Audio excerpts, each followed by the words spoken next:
This is one of the developmental objectives within this curriculum. Show increased awareness of natural and other disasters such as hurricane and earthquakes, and learn age-appropriate responses to these. So it's in the curriculum. But the concern we have, are we implementing as it should? So we went further and looking at now the grades 1 to 3 curriculum to see what exists. And so looking at the curriculum, so normally it's when you look at the curriculum, it's done from in the third term. So the aspect of natural disaster, environmental threats, those are done in the third term of school. And at grade 1, they learn about human actions that affect the environment. At grade 2, threats to sustainable development. And at grade 3, threats to sustainable development, both areas. But when you look at grade 1, they kind of break it down a bit, so they learn about clean and healthy environment, defenders of the environment, and of course natural disasters. So it's in the curriculum. And then looking at grade 2, my friend and I can improve the environment. And at grade 3, our change in climate. Also in the school system, they have, in Jamaican school system, we have special days. So we celebrate some days in the school system. And they also have a disaster awareness day, where in the school decide exactly what plans they're going to put in place to be able to manage and educate students, and of course, for them to have a day that covers that. But the concern we have when we're reading it and say, but it's there, but is it being implemented as it should? Are the teachers prepared? Are they trained?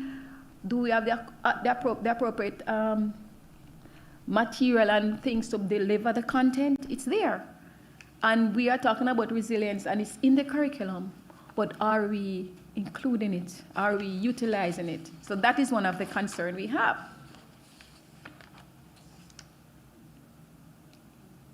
And so we went further, and we found the ODPM guidelines for child-friendly disaster management and response. So very interesting reading, guys, for you to read.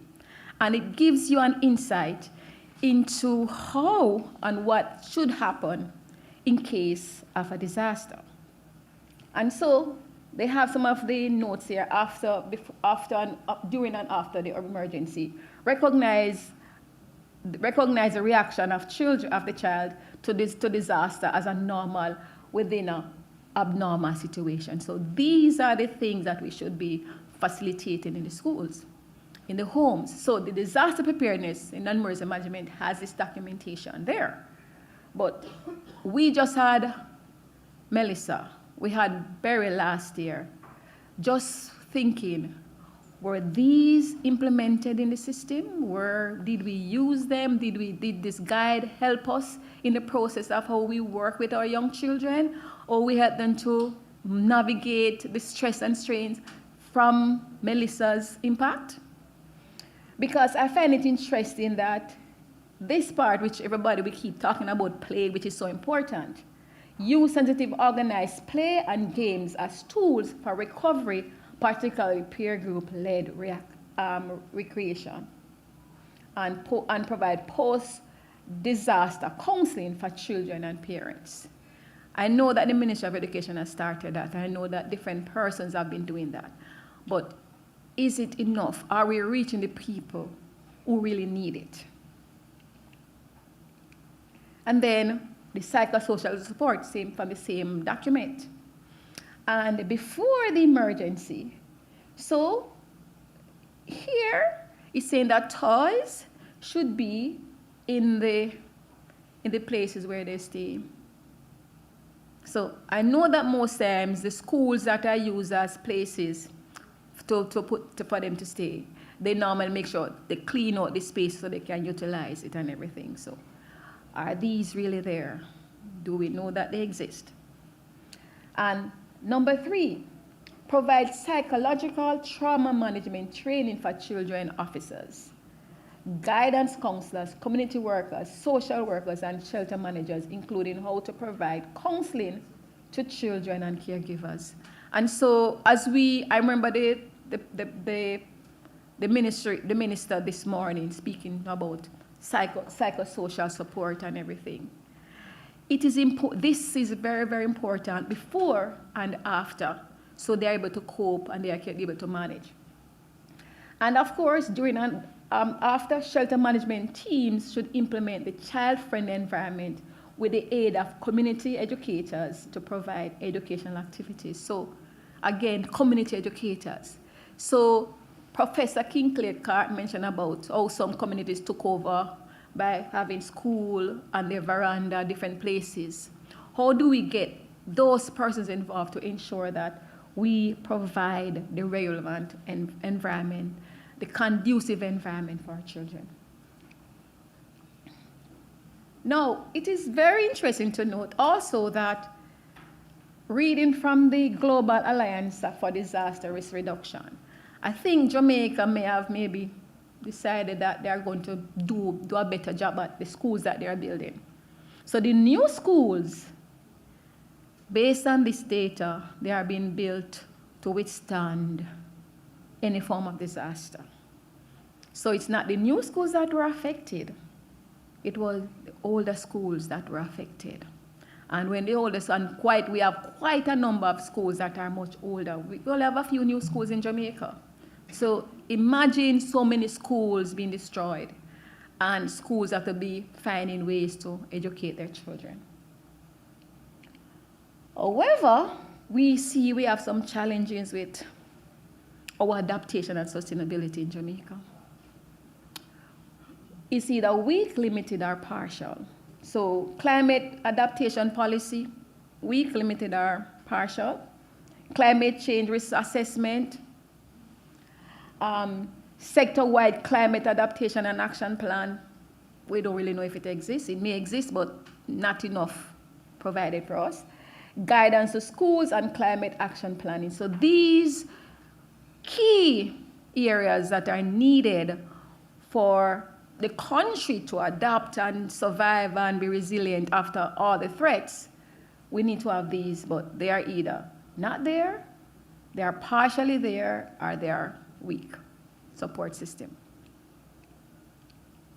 And so, based on those challenges that we found, so this is one of the issues we found. So despite having the guidelines, the government faces challenges in implementing child protection in emergencies as a central focus of the operation. So they have the guidelines, we have the policies, but are we implementing the policies? Are we putting them into action? So we have the documentation of the policies, but does it stop there? Does it end there? And so ODPM does not keep data on the effectiveness of the guidelines for child-friendly disaster management response. And so it's important. We hear all the presenters this morning speak to data, using the data to guide our practice, to make the appropriate implementation or to make decisions. If we don't have that data, it's difficult for us to be able to make informed decisions, be able to plan, and ensure that we have a resilient society. I am now going to turn over to Professor Cook. We'll look at 2 case studies.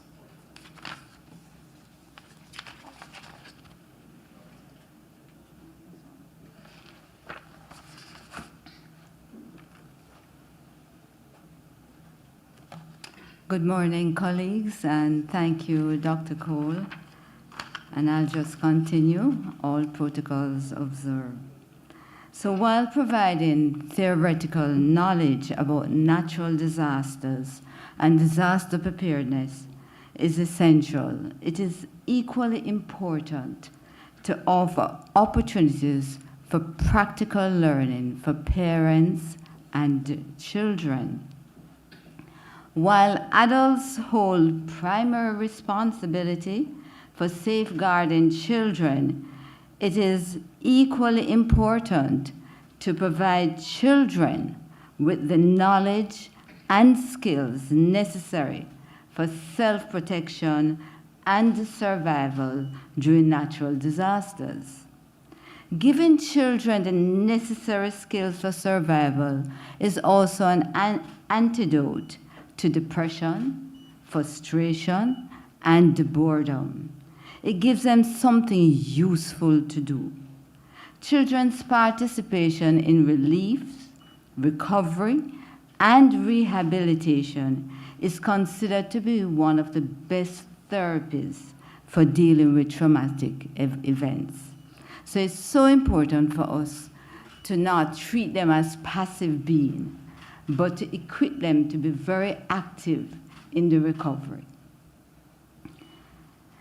We will use two Caribbean countries, Belize and Cuba, as examples of building resilience in the face of natural disasters. And I see we have some persons from Brazil. Is there anybody by any chance from Cuba? No. Belize, sorry. Oops, I don't know. Okay.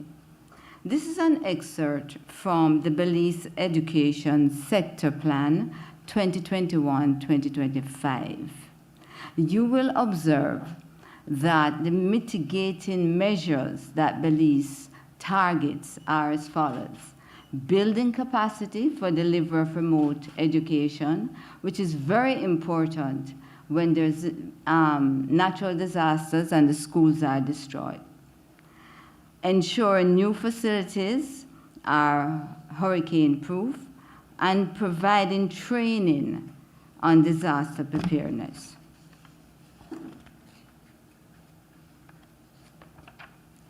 Children are vulnerable, as we note, to lasting emotional and psychological harm when they experience natural disaster. So recognizing this vulnerability, the Return to Happiness initiative in Belize delivers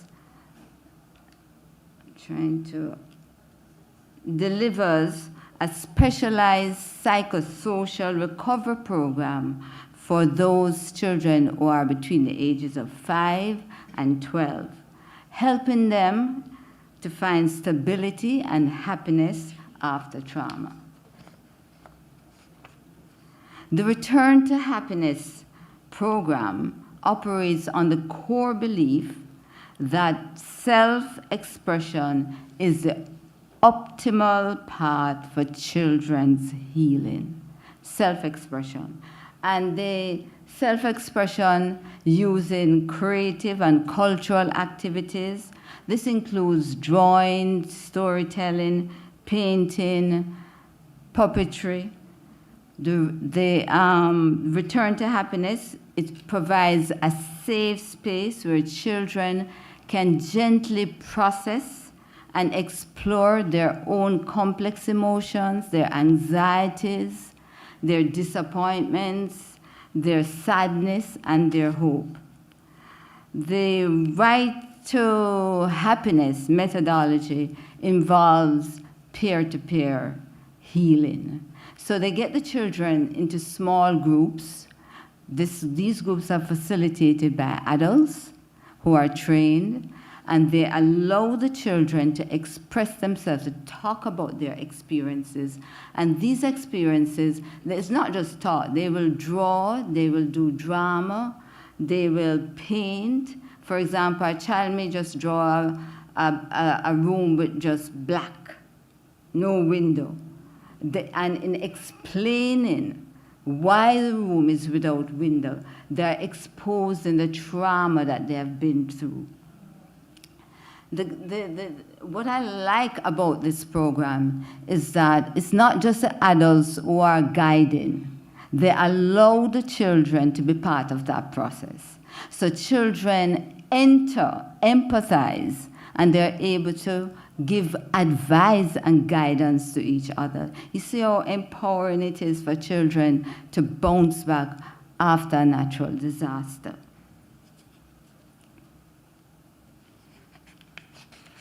So Belize is currently training teachers in recognizing signs of PTSD and in helping children process traumatic events.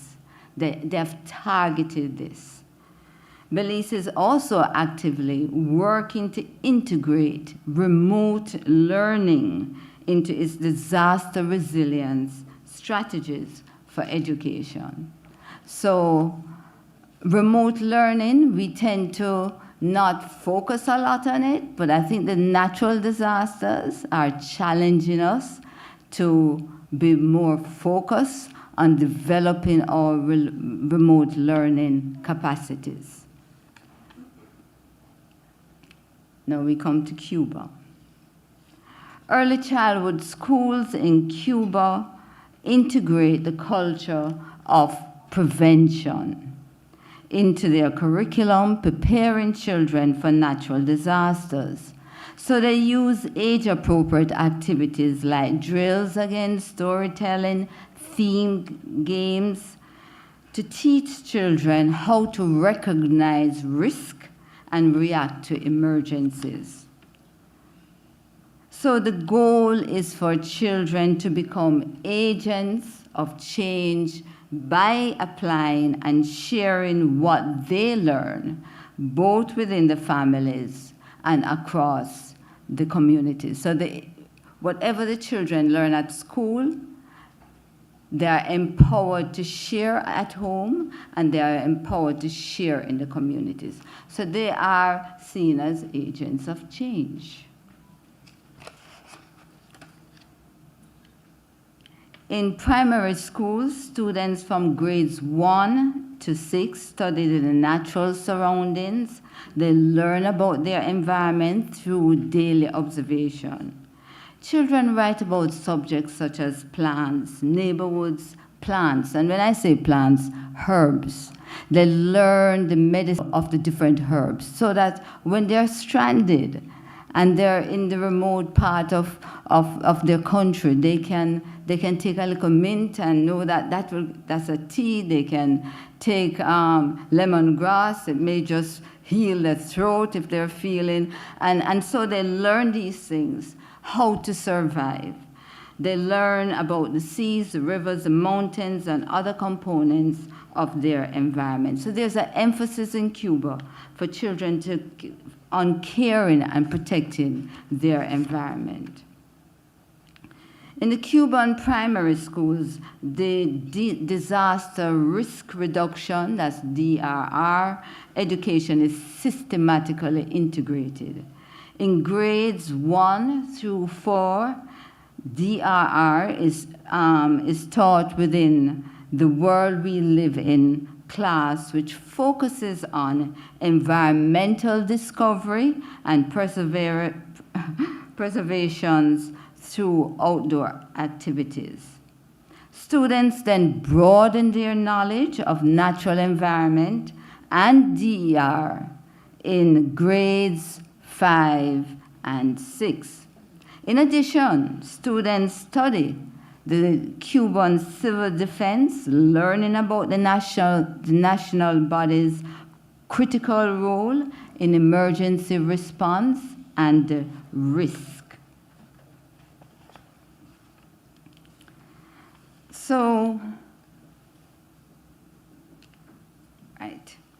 So Cuba's program utilizes a range of interactive learning experiences.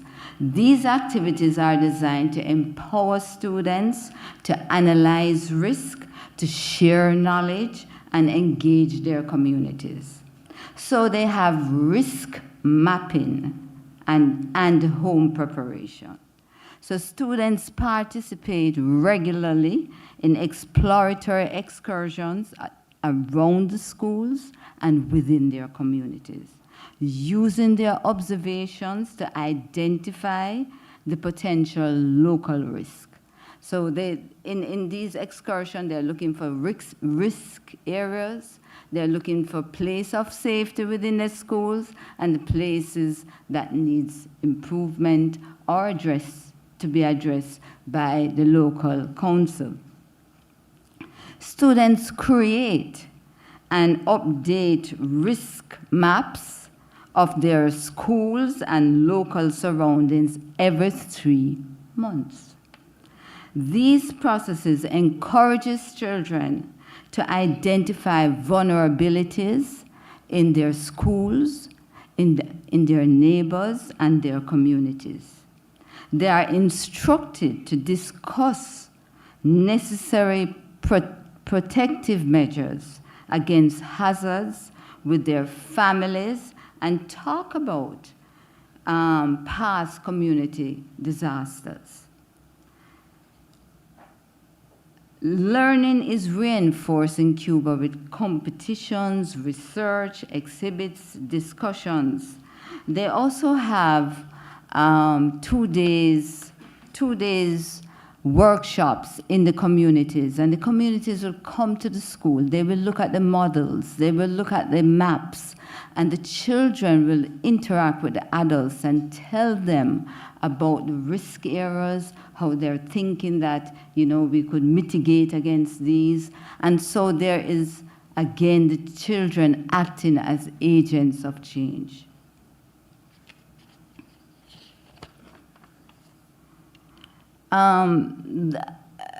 Natural disaster and disaster preparedness is also integrated in the teaching of class. Children as early as 5, 3, they can learn to assist in building these emergency shelters. And so we come to suggestions for reimagining education for a change in Jamaica. So Dr. Cole and myself, in discussions, we came up with the following. Empower children to be agents of protection in disasters. Encourage writers to start writing textbooks and storybooks on disaster management techniques. You know, present it that children from as early as 3 can start understanding what vulnerabilities that they will face in society. Well, school buildings need to be hurricane-proof. I think they have started to, I think they're learning their lessons. And so not just the traditional school buildings, you know, but school buildings right throughout on the resource communities, rural, they need to be hurricane-proof. Prioritize the development of remote learning by implementing both online and offline strategies. I don't know if how many people are in Gilbert during I experienced Gilbert. I'm very old, but, and I had 2 children at the time. And the transitional radio was constantly going. And so in Belize, they utilize the radio to bring learning into the homes. And I think that's fantastic. As a matter of fact, I got in touch with a relative and said, look here, I need a radio. I need a transistor radio. Because it is so flexible, right? We don't just depend on the internet. Utilize best practices from countries in preparing children for disaster management. Oh, sorry. Back. It is important for the government to acknowledge that while teachers possess some psychosocial competencies, the concurrent demand of delivering curriculum content and addressing students' traumatic experiences presents a significant instructional challenge. Therefore, we recommend that the Ministry of Education partner with institutions that train counselors and psychologists to implement a structured internship program. The social emotional well-being of the class while the teacher is focusing on teaching the curriculum. Ultimately, optimizing the learning environment and enhancing subject mastery. And it would not really cost a lot because you're working along with the institutions who are training, right? And now, thank you very much. Now I invite Dr. Cole to wrap up.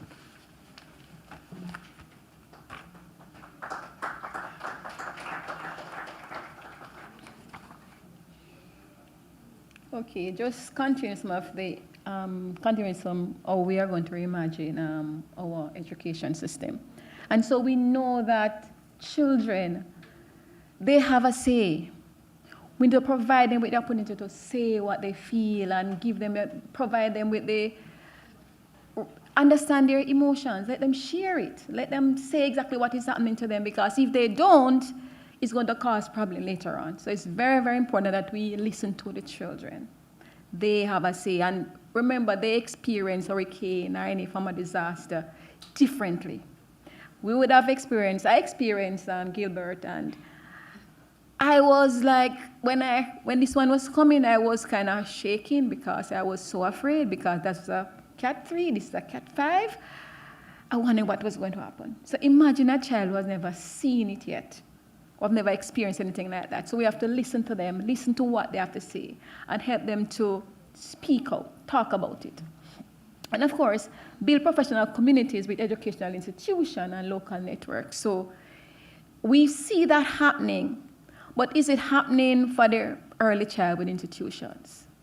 Are the early childhood, do we have enough of them still left after this hurricane?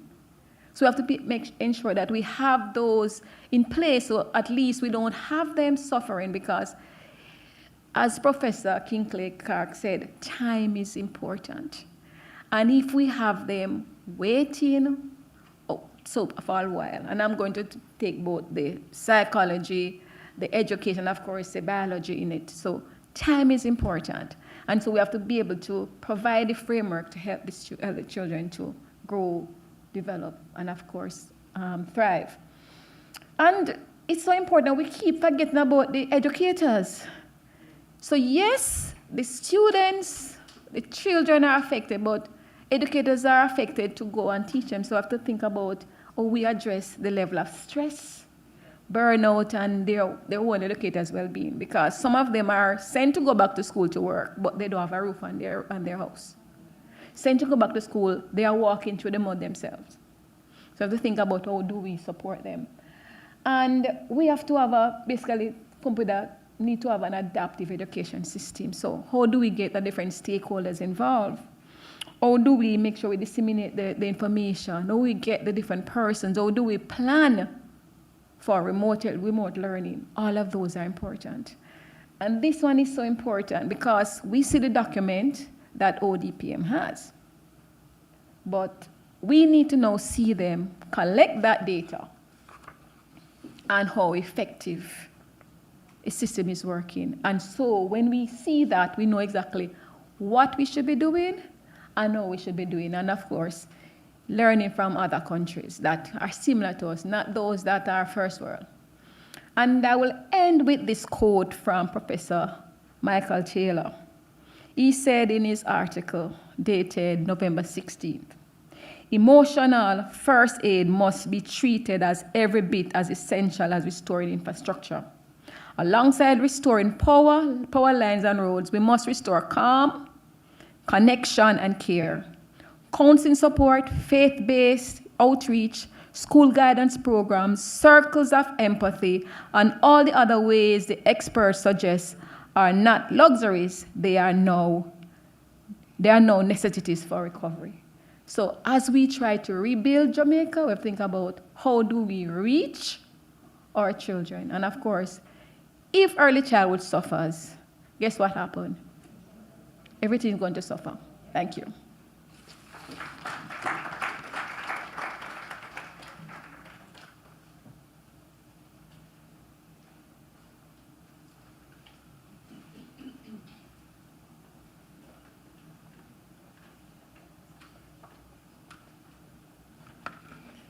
Thank you very much, Dr. Cole and Professor Cook, for those insights. We have been urged to examine the impact of disasters on children. We have been asked to look at the need to build multiple types of resilience, the need to implement the curriculum, and how do we center disaster preparedness in the curriculum. We have been urged to consider the importance of having data for decision making, the need for children to be front and center and to be engaged in the recovery process post-disaster. and to learn from other countries grappling with similar issues in similar contexts as our own. We've also been asked to have children become agents of change and to look at disaster preparedness, in fact, as a way of life, and to be as proactive as possible and treat disaster preparedness as something that is integrated, not as standalone. So thank you very much to Dr. Cole and Professor Cook. At this time, we will have our first panel, and the moderator for that panel is no less than Mr. Najee Murray. Mr. Murray is a communication and international development professional who is serving as Director of Public Relations and Communication at the University Council of Jamaica. Mr. Murray is a Chevening Scholar and the inaugural J.N. Oliver F. Clark Scholar. He holds an MA in Education and International Development from the University College of London, where his research explored youth opportunities and TVET in Jamaica. With his experience in teaching, higher education, and sector management, Najee focuses on clear, research-driven communication that supports informed decision-making and strengthens education systems across Jamaica and the region. Ladies and gentlemen, let us welcome Mr. Murray, who will introduce his panelists.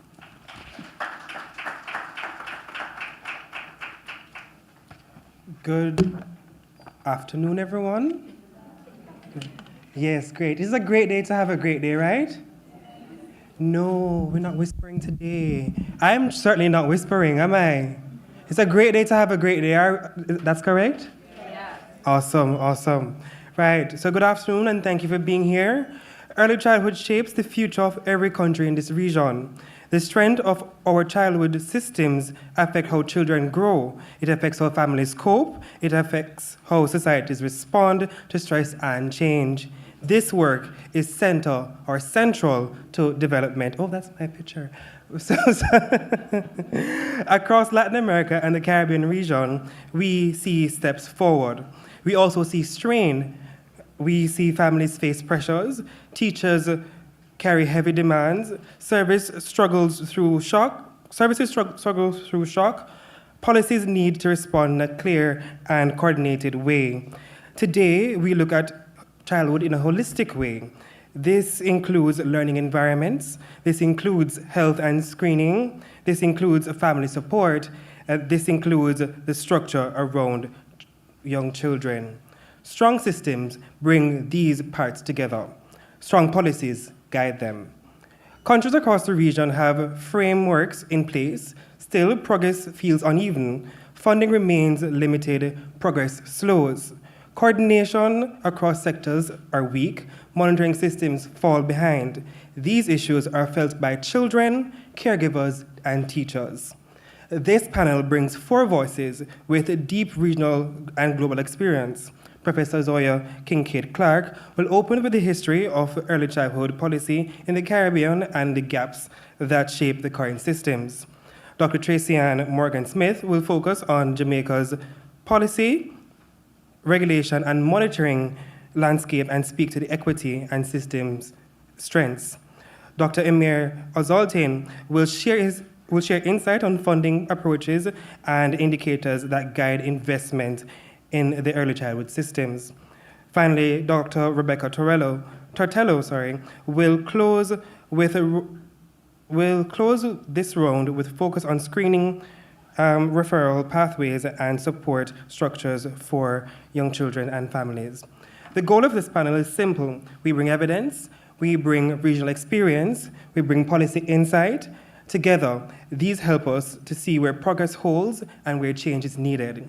Each speaker will share short remarks. We'll move then into our discussion. I intend for us to have a discussion. I don't want to stand up here and nobody's interacting. It is a discussion, right? We're all educators in some form or way here. We want to have some feedback from the class. That's correct? Awesome, man, awesome. Right, so I'd like to invite our panelists to come one by one. I will start with Dr. Zoya Kincaid-Clark. Dr. Zoya Kincaid-Clark is a professor of early childhood care and education at the University of the West Indies, Mona, and manager of the Dudley Grant Early Childhood Resource Center. She also serves as Deputy Dean of Graduate Studies in the Faculty of Humanities and Education, a graduate of the Shortwood Teachers College, Temple University, and the University of Sheffield. She previously taught kindergarten across Jamaica and the wider Caribbean. Her research focuses on early childhood intervention, teacher education, parenting in early years, and strengthening children's transition from pre-primary to primary school, particularly for those from low-resource families and communities. Following, we have Dr. Emir Zoltin. Dr. Emir Zoltin is a Turkish-Canadian health economist with over 25 years of experience in global development.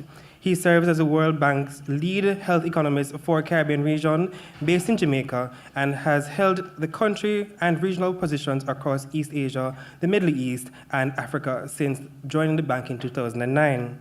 He previously worked with the World Health Organization on health measurements and with the Harvard Initiative for Global Health on Health Systems Reform, and also taught public policy at the New York University.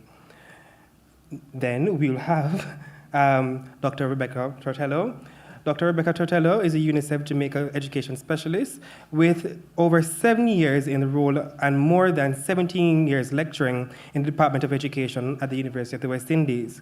She serves in a senior advisory position within the Ministry of Education, led the Spanish Jamaica Foundation, and contributed to the national boards, including the Early Childhood Commission, the Jamaica Commission for UNESCO, and Education Transformation Oversight Committee. Finally, we have Dr. Tracy Ann Morgan Smith. Dr. Tracy Ann Morgan Smith is an early child professional with over 30 years of professional practice in early childhood sector. She holds a PhD in education with an emphasis in early childhood education from the North Central University in the United States of America. Dr. Morgan Smith is the Senior Director of Regulation and Monitoring at the Early Childhood Commission. Her portfolio includes oversight of the monitoring and regulation of early childhood institutions in Jamaica with a stipulated legislative framework.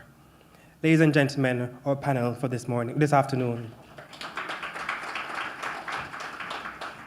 Now, as noted before, we will start with Professor Zoya Kincaid Clark as she gives her opening statements. Give her a round of applause.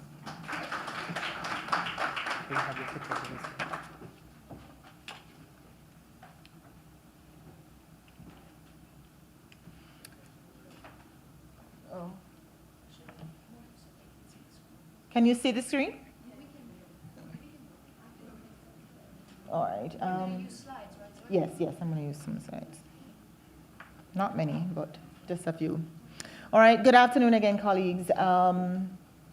So my focus today is looking at towards effective early childhood education policy for Latin America and the Caribbean. And so I'm just going to be drawing on some of the information that comes from not only Jamaica, from the wider Caribbean, as well as what's also happening in other countries in Latin America. So just to quickly talk a little bit about early childhood policy, very briefly. Across CARICOM, the CARICOM member states and the wider Caribbean, differences exist in early childhood policies. We know that some of the countries in the Caribbean, they may have early childhood policies, and we know in the Caribbean may have early childhood policies, and we know that others don't. And this is significant. It doesn't necessarily mean that those spaces that don't have formal early childhood policies are suffering or they're struggling or they don't have anything guiding what they're doing. It just means that the formal policy has not been documented. However, from a regional standpoint, CARICOM member states are at, when we think about, they're at varied points in their endeavor to develop an early childhood development policy. We know that Jamaica has developed a policy, but it's up for revision. And so CARICOM nations met where they came together and they convened the Caribbean Policy Forum on Early Childhood Development in Kingston, Jamaica in 2006, March. And that came from the CARICOM Secretariat. And so if we think about this, I'm just going to quickly draw on just maybe two or three countries, just for time.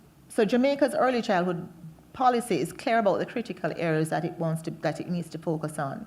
So it's not a problem about what are the issues. It's about how it's going to be executed. So we understand that, there are over 120,000 children in our schools, and we have thousands of practitioners who have to be supported by this policy. It's currently under review, as I said, and its core focus centers on some critical issues: parenting, teacher competence, child health, screening, as Rebecca is going to talk about, and diagnosis. And so it crosses early intervention and early childhood special education. And it's important because though Jamaica had for many years operated without an early childhood policy, the National Strategic Plans allowed it to center and really highlight the critical areas that needed to be addressed. But then I can also look on Trinidad and Tobago. So Trinidad's early childhood policy focuses on 6 priority areas. They focus on early childhood development, social protection, health, special needs, education, and child protection. Now, Trinidad has, they're looking at universal access. How do we build out and ensure that we have 100% universal access to early childhood programs? And universal access means 100% of children are enrolled in an early childhood institution. But there are significant things. Another part of that policy speaks to how teachers are seen. So early childhood teachers in Trinidad in government schools are classified as contract workers, and so they're maybe segmented. So it's somewhat segmented. So policy for children for children maybe somewhat it's not as structured as we would want, and this is important because this too highlights what I said before, which is that how early childhood is really seen. And so impact on the sector are systemic. In Trinidad and Tobago, early childhood teachers are paid according to the level they teach. So if you teach at the early childhood level, you get less money than if you teach at the primary school level. And if you teach at the primary school level, you get less money than if you teach at the secondary school level. And so those are some of the issues that send very amplified messages about just how valuable early childhood. Mindful of local data. We have to stop drawing on information from contexts that do not reflect our own. And so it really has to be about how we ensure that in the Caribbean, we are producing the research that can drive the kind of policy that we would want. And so we have a number of these initiatives from the University of the West Indies. Collaborations with UNICEF have allowed us to also have get valuable information. So CARE, the School of Education, produces a lot of research. The university community itself produces a lot of research that can be used to guide policy. Likewise, monitoring evaluations are important.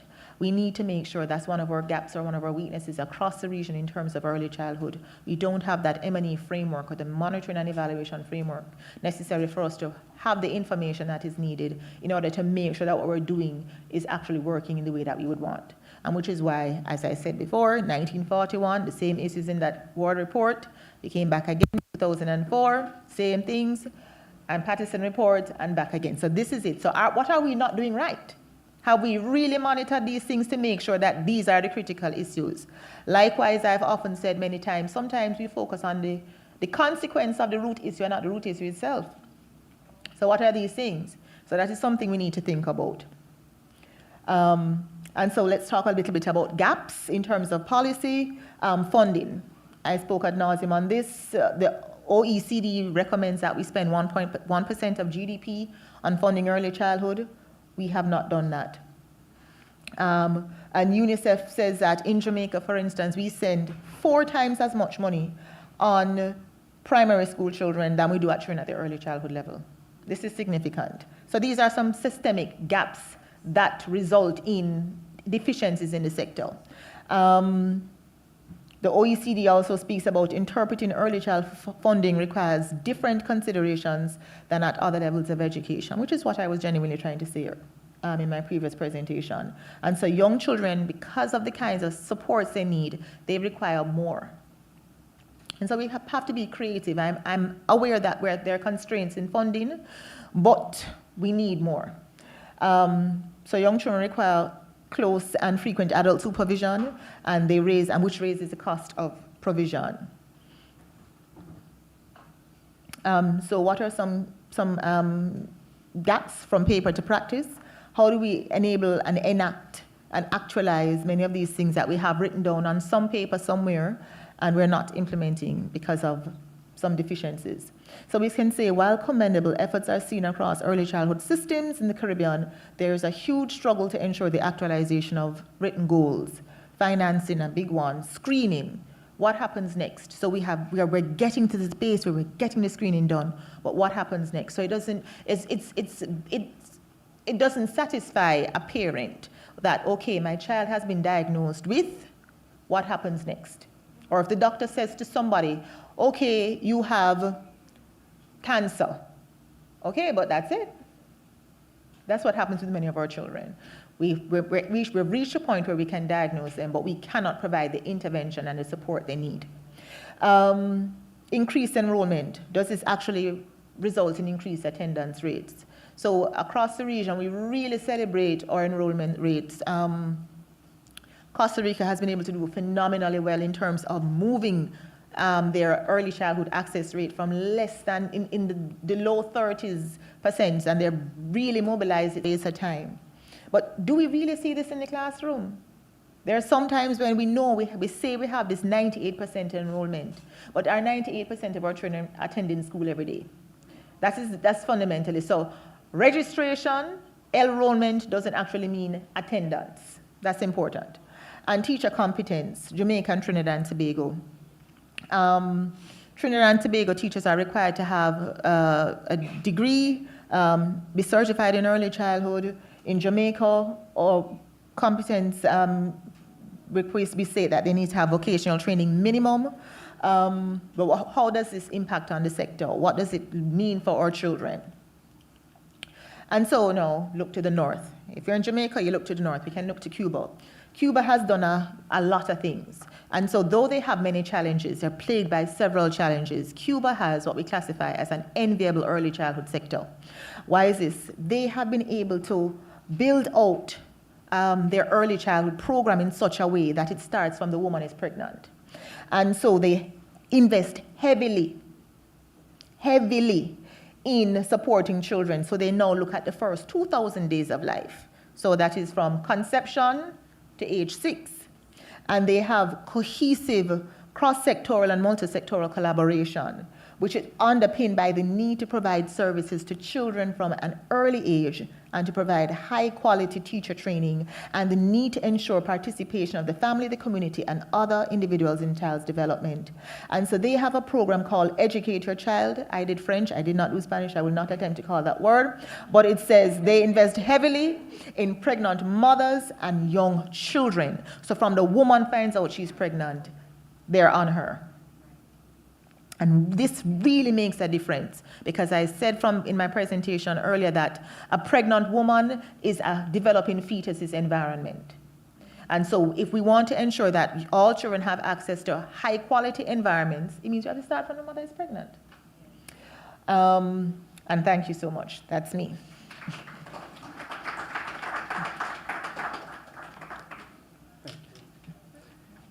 Right, thank you so much, Professor Kincaid-Clark. I'm informed that we have a full online audience. As such, the panelists are required to sit at the front here, if you don't mind. I understand, but I'm a creature of instruction. Right. Professor Kincaid-Clark, you've raised some very important points.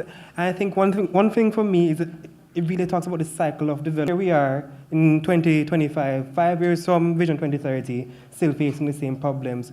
What is there for the implementation? Are we really evaluating anything? Are we checking boxes? How do we move forward? How do we truly have impact in our evaluation? I think are some questions I see coming out of your presentation. We don't have to answer, no. We'd like to invite Dr. Emir Ozaltin as he comes up for his presentation.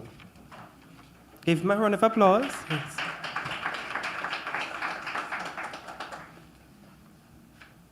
Thank you. Colleagues, partners, friends, good morning. Before we begin, let me express my deepest solidarity with the people of Jamaica and with all of those affected by Hurricane Melissa. I think the destruction that she's left in her wake is a stark reminder of the vulnerability of our region, not only to natural disasters, but to the cascading impacts that they have on our children, on our families, and our communities. But I think it also reminds us of something powerful, which is that early childhood development is a sector that needs resilience, but it's also a sector that is the source of resilience. When children have strong foundations in health, nutrition, stimulation, protection, families and communities are better able to adapt, they're able to recover, bounce back faster, and they're able to thrive. So today I've been asked to focus on 4 pillars shaping ECD in Latin America and the Caribbean. Most of the points that I wanted to make have already been made by others, perhaps not surprisingly, so I should have the easy task of just emphasizing those points and then trying to give some regional examples. So let us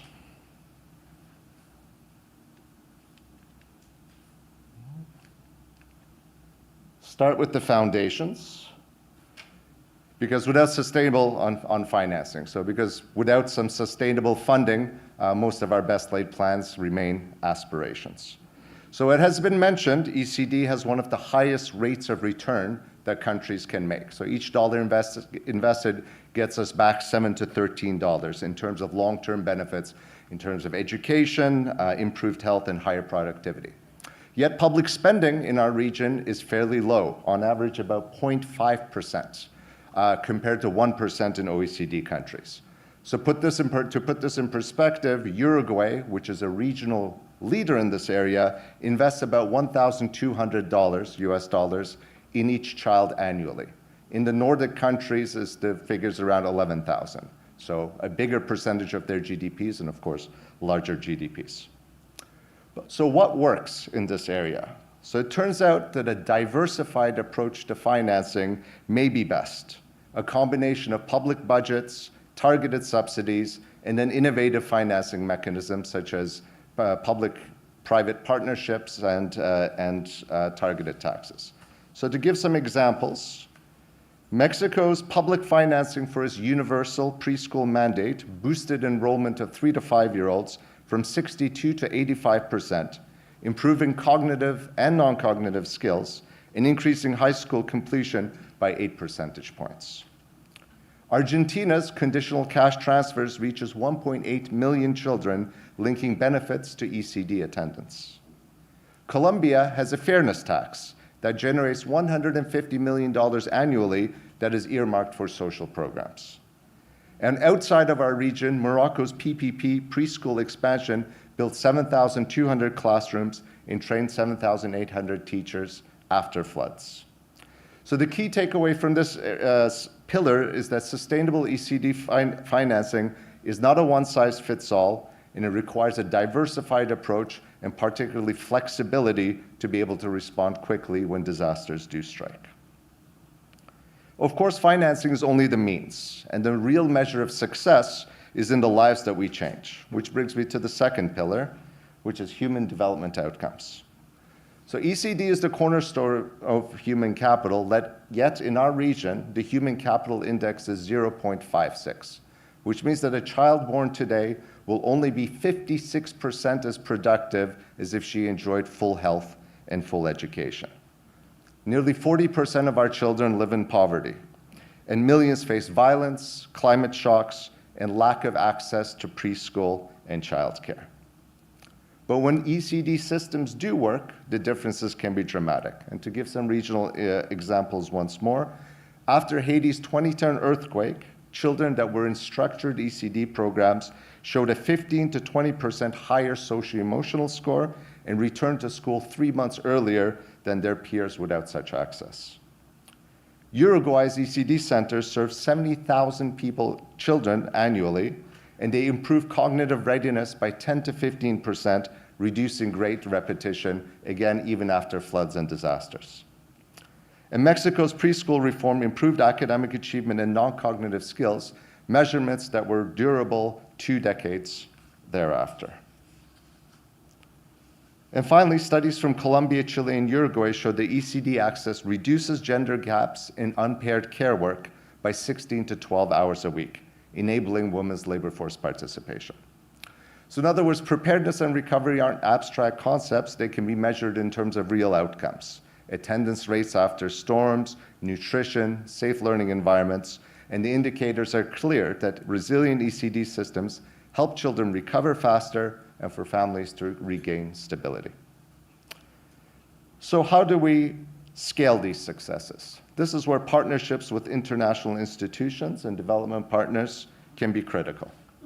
So international organizations, development partners can play catalytic roles through financial, technical assistance, and global knowledge. So for example, Jamaica's pioneering ECD system, which my colleague on this panel will discuss in further detail, was stood up largely with support from UNICEF and the World Bank.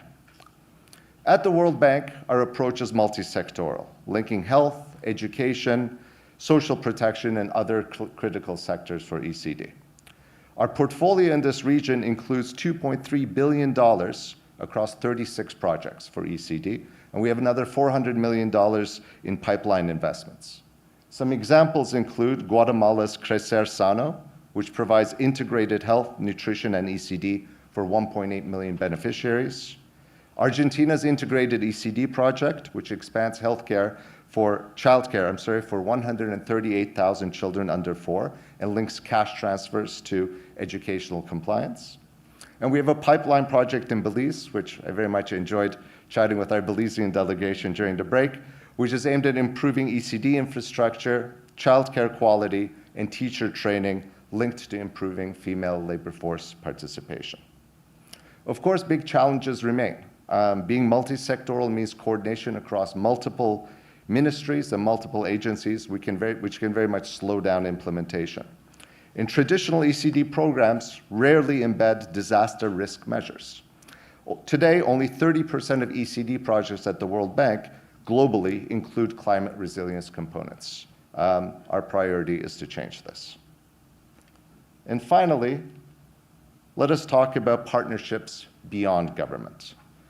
PPPs can expand access and innovation when they are anchored in equity and quality.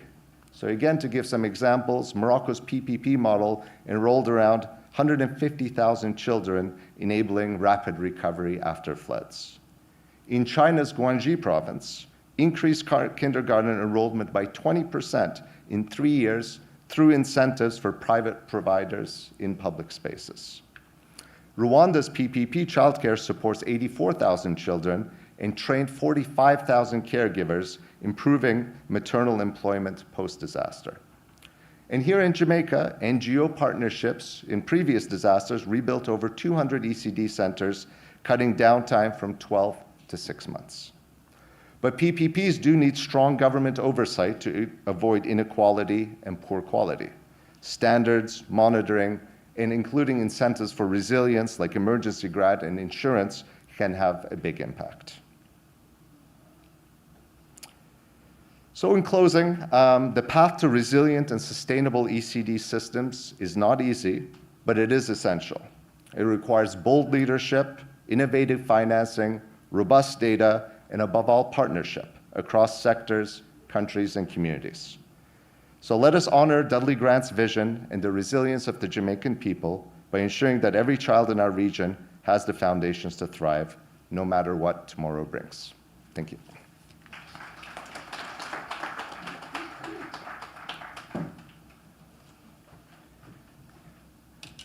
Thank you so much, Dr. Zoltan.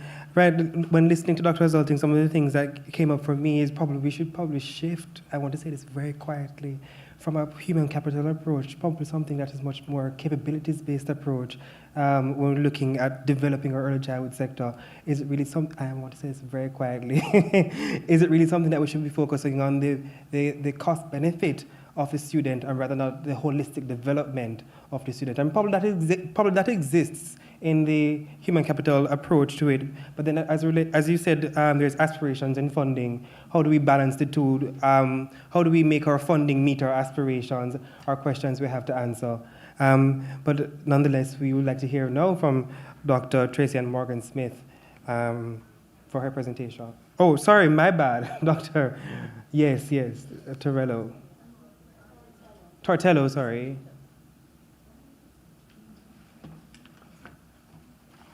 Thank you. Okay, good afternoon, everyone. Colleagues, just take a minute and take a stretch, like you've been listening for a long time. You can stand up if you want, do whatever you want, shake it out, move around a little bit. Thank you for your attention and your patience. There's a lot to discuss. I've been asked to just speak about one particular area. I'm working the slides? Okay, no. Okay, one particular area which I think has been touched on a little bit by Zoya and will be followed up by Tracy Ann. So I'm going to speak about early screening and referrals. So Zoya spent a fair amount of time on that this morning, as did the minister. What you're seeing here is a picture of a lovely little girl a few years ago when an example of a public-private partnership came to life between the Rockhouse Foundation, the Ministry of Education, UNICEF, and other partners in Savannah-Lamar, Westmoreland, at a school called the Savannah-Lamar Infant Academy, which at that time had an infant school, and over the years since then, this might have been 2015, 16, 17, I don't remember when it was, but it was before the pandemic, so somewhere there. They added a primary school, and they were halfway to adding a full-scale high school. And it's an important picture. I chose it because the little girl is gorgeous, of course, and she has a great look on her face, but also because that school is a model example of how public-private partnerships came together to support early development, screening, identification, referral, which is a key part of one of the main pillars of the National Strategic Plan for Early Childhood Development that has guided the work of the ECC since its inception, and Emery said, supported largely by the World Bank and UNICEF and other foundations and corporate social responsibility partners here and in the diaspora. That's also very important to point out. That school now has been severely damaged and is significantly flattened in Savannah-Lamar. When it was up and thriving, it had a sensory room, and that sensory room was well equipped to support not only the students at SIA, which is the acronym that they use, but also students from neighboring schools who were sent there to work with a clinician provided by the Ministry of Health to support the follow-up to this entire screening pathway I'm going to try to summarize for you. So now we have to rework all of that, but also it's important to note that that best practice was taken by the Early Childhood Commission and with public-private partnerships from entities like Digicel Foundation and others, scaled down to be a little bit leaner, but replicated in a few other infant schools around the island, infant schools being those that are fully government-owned and operated, different from the basic schools that are private, somewhat community or church operated, owned and operated, but government subsidized. So that model of that sensory room exists, and it's important that we find ways to replicate more of those and decentralize the services from Kingston. So you heard the minister speak about a resource screening center in Portland to complement what exists at MICO, but we need more that supports at the early childhood level. MICO starts to see children at age 6 and up, right? So these sensory spaces in these potential infant schools that are strategically placed around the island can be a possible way to bridge that gap. Okay, so a quick overview of the problem, which, of course, I told Zoya after she spoke that really I didn't need to speak. Okay, so back again, we know that the responsibility for inclusion spans across multiple government agencies, and in fact, the entire way in which the ECC is crafted tries to account for that, because the board of the ECC is designed so that it's multi-sectoral and has senior level representation from the key line ministries where children's issues fall. And that is by design and not by chance. So multiple ministries, departments, and agencies, but of course we know that our children with disabilities, I'm sorry, I'm supposed to be looking at one of these, face many challenges. So their families are challenged. Sometimes having a child with disability can move a family from above the poverty line to below the poverty line. It's difficult to get information about where to find these resources. UNICEF has a document on our website called Bridging the Gap, which looks at where some of these resources can be found. and has guided a lot of work in the sector since its publication in 2020. Again, it's called Bridging the Gap. You can Google it, it will come up. And it was done by Professor Sams Vaughan and her team here at the University of the West Indies. And I believe that Prof will be speaking tomorrow, so you'll hear from her directly.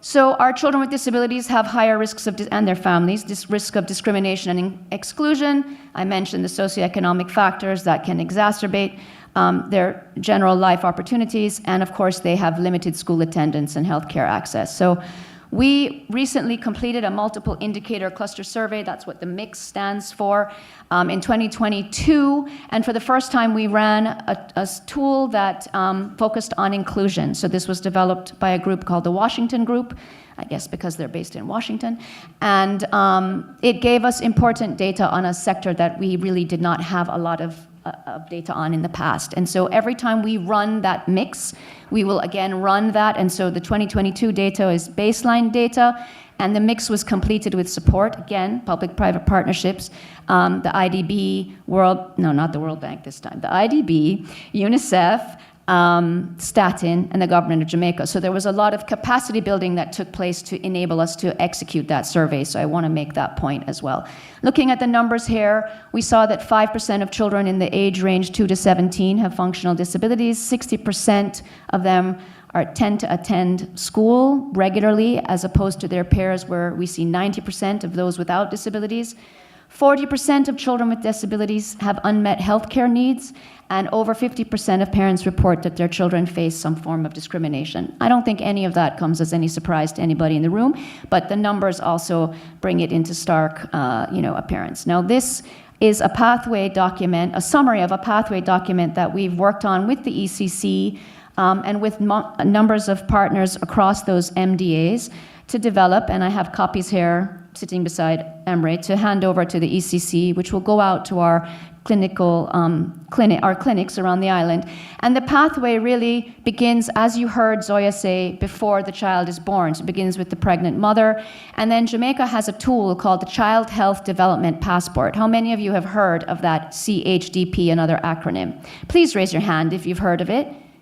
So a few of you, that's not bad actually. So Charlene in the back of the room, I do this all the time, I'm gonna do it again. Charlene needs to stand up because she's one of the people that helped that passport come to life. Charlene, come on, raise your hand, stand up.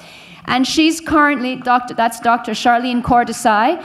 She is currently the consultant that's helping us to finalize the ECD policy in the country. So to try to take that national strategic plan, update it, that when that plan was written, we did not factor in disaster risk resilience. So that's a big gap that we're trying now to fill.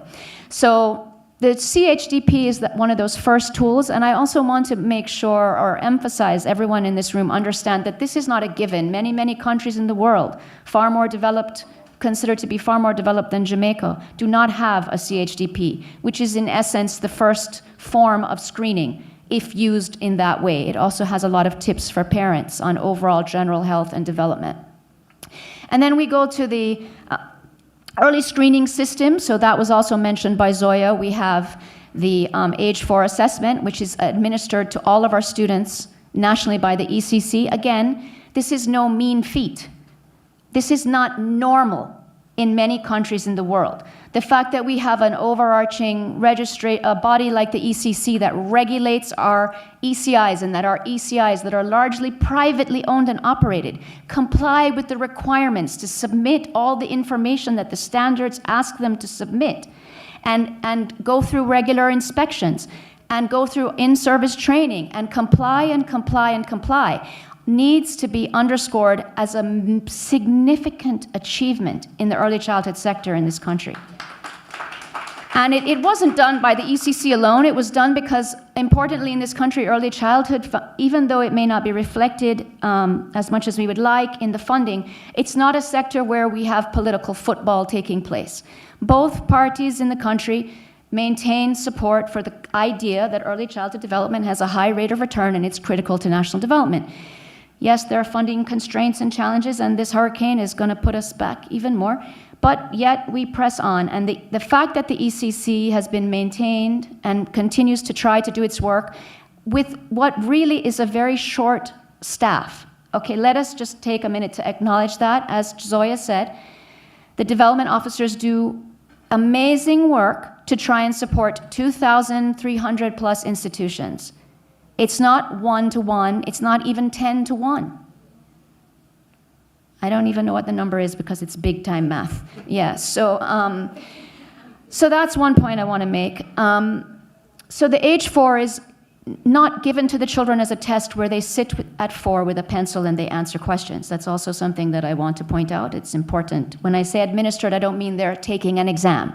We have a very exam-based system. That is not the type of exam that's happening. What's happening is the teachers are observing them using a checklist that has been adapted and validated for Jamaica using global best practices. And then if the children have a certain cutoff that they don't reach, they then move to a secondary assessment, which the development officers have been trained to deliver, and that's called, there's all kinds of acronyms. That's called the Ages and Stages Questionnaire Jamaica, or the ASQJ. And after the ASQJ is administered, the children who need additional support. Some may simply need classroom monitoring in their age 5 year before they do that key transition to grade 1 at age 6, which is where full government public education provision really kicks in. Others may need individual learning plans, plans that are individual to the challenges that they face, not plans that are individual to John or Mary or Sebastian or Dorothy. Those are old names. I should have used other names, but anyway, I'm showing my age. But to the challenge. And why is that? It's because the ECC has one psychologist that is helping to develop those plans. And that psychologist they didn't have that psychologist until recently, so that's another point. So that psychologist then has to liaise with the teachers and the development officers, et cetera, to try to support how those plans are going to be implemented, and the parents, while you move the children through age 5 into grade 1 or age 6.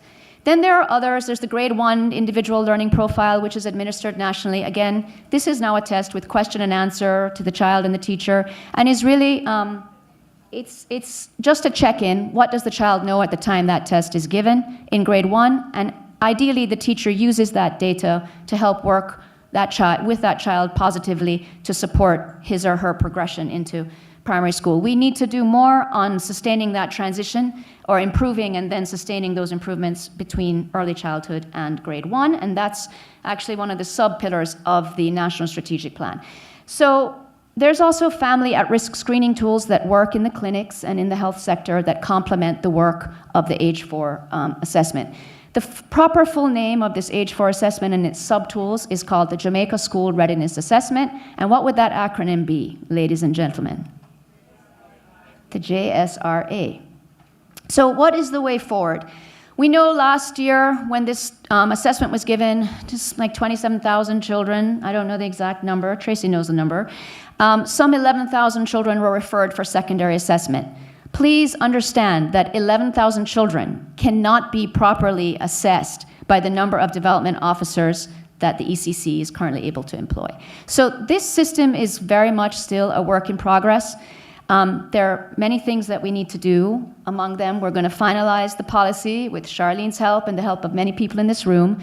We're going to digitize the process of this data collection so that it feeds into the Education Management Information System. That's another acronym, EMIS, that is being worked on and tested in terms of how we can help people change their behavior from a more paper-based system into a fully digitized system.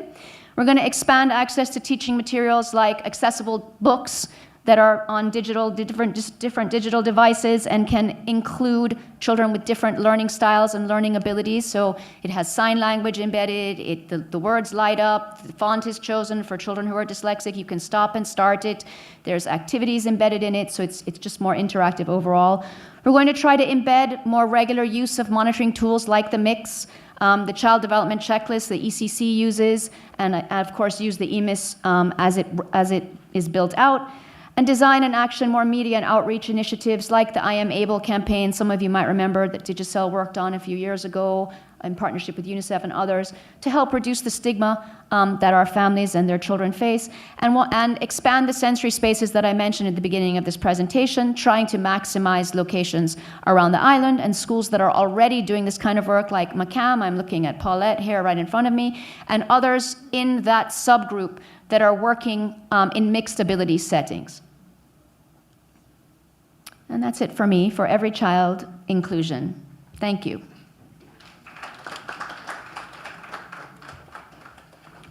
Thank you, Dr. Tortello, for every child inclusion. What a way to end the presentation. It's so important that you mentioned the importance of data and identifying these gaps that exist within our system and how much we need to actually really sit with it. Well, not sit with it anymore, because I think probably we sat with it for much too long. But to really engage with it some more to actually have meaningful change going forward.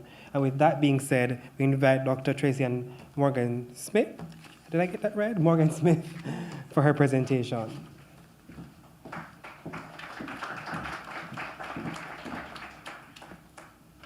Good afternoon to all.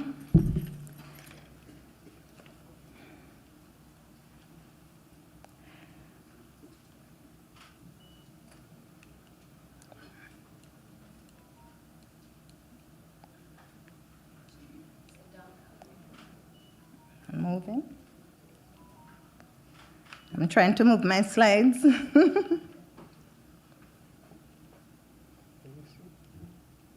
Okay, thank you.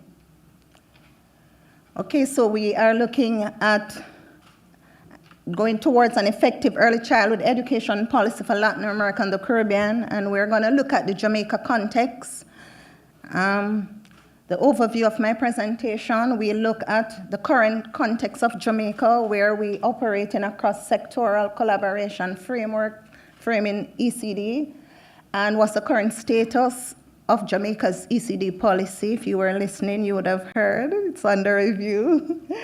And look at equity and access in ECD service during delivery and monitoring and evaluation framework for system recovery. Sorry. Whoa.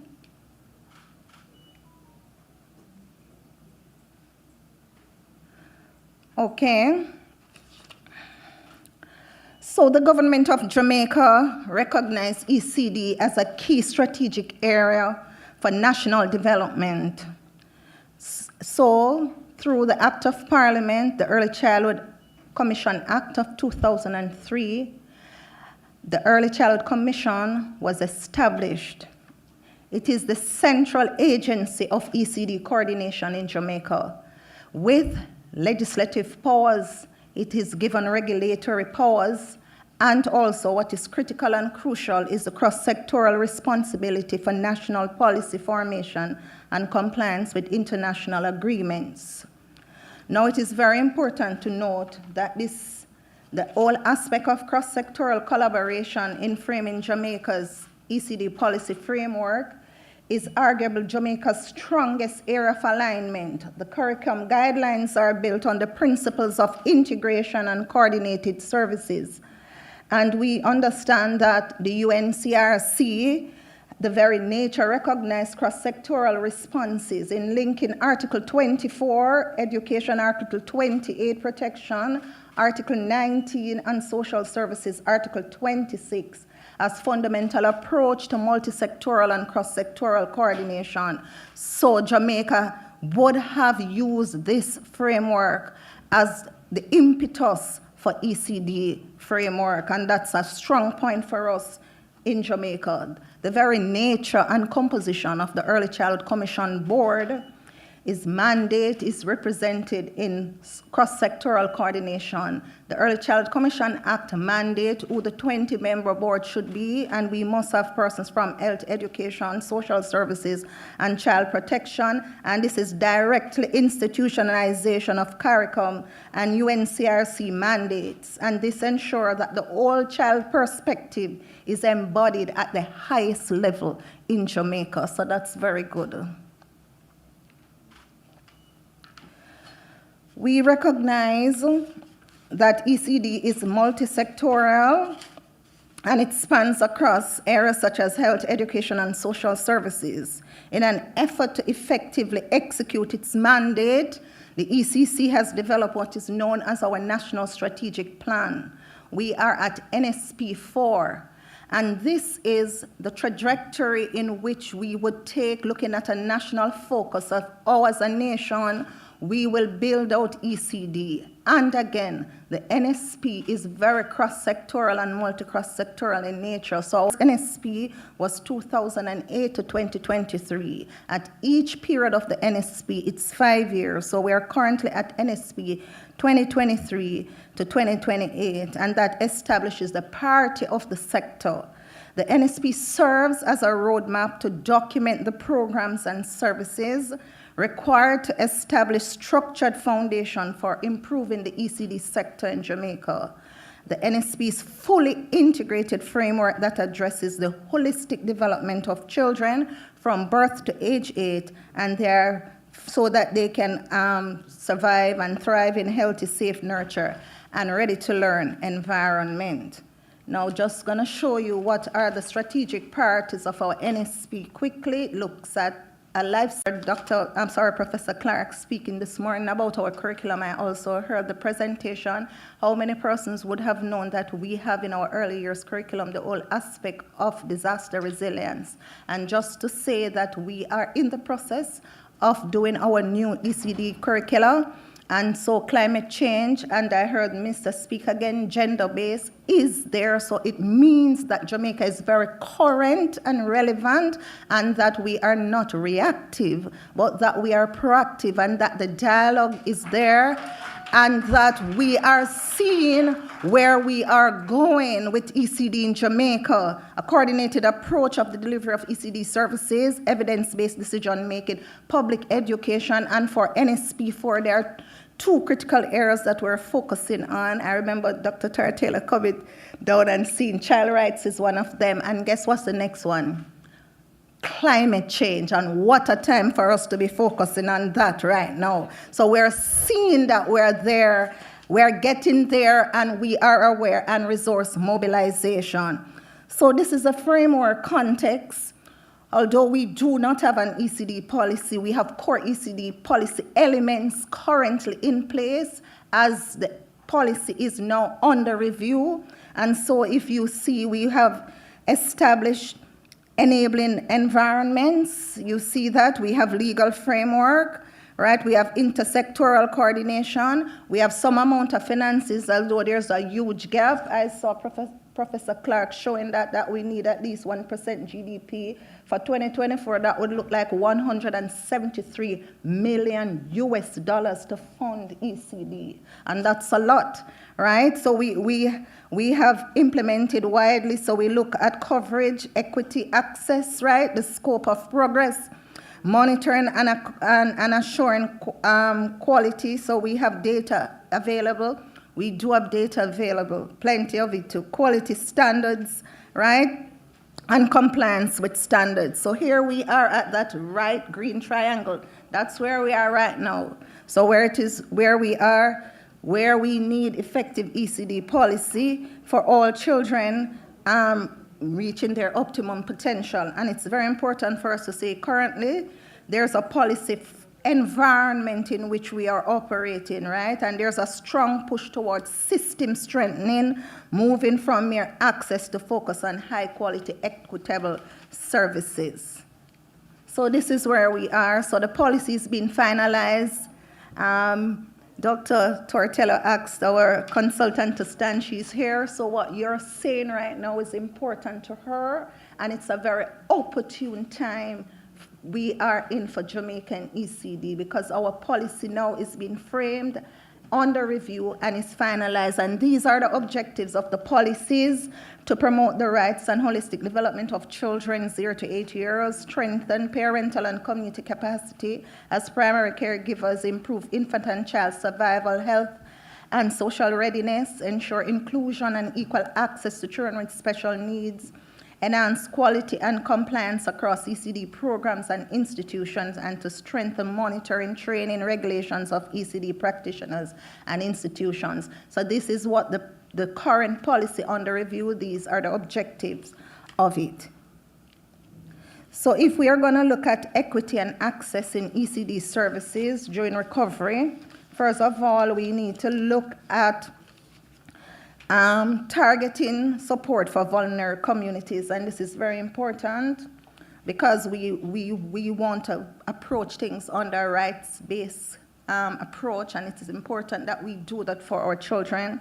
So programs are focused on reaching the most vulnerable children, including those in rural areas, from low-income household, marginalized communities, and with special needs, as Article 2 and 23 would support this in the UNCRC. It's important to improve physical access and infrastructure, build and remodel ECR for climate resistance. We've been hearing that from morning, right? And I heard the minister said something, and I want to say I went to the border of St. Elizabeth and Manchester about 3 Sundays ago with my church on mission. And while I was there, we were putting on houses and giving out care package. There stood an early child institution, and I took out my video and I started videoing walking towards it. And all around, there were roofs gone, but this early child institution stood there and nothing was touched. And I heard the minister spoke about the primary section, but JSIF built it. It is very important that what Melissa has done and in this environment for people to appreciate the standards, because they are building standards, and those schools that are built within our standards have stood up, and there was nothing. This was built by Chase. These schools that our partners built for us, that these new schools, they are built according to specific building standards, and what this has done for us is to heighten an awareness to Jamaica and the Caribbean to say, when we speak of standards, because when we started, there was a lot of person who thought that our standards, Dr. Taratella, were too high. You know that, right? And why are we doing this? Now, Melissa is proving to us that we need to have systems in place so that when there are shocks to the system, that we have things to protect our system and to protect our children. And so what this is going to give us an opportunity to do is to build and remodel and build for climate resistance.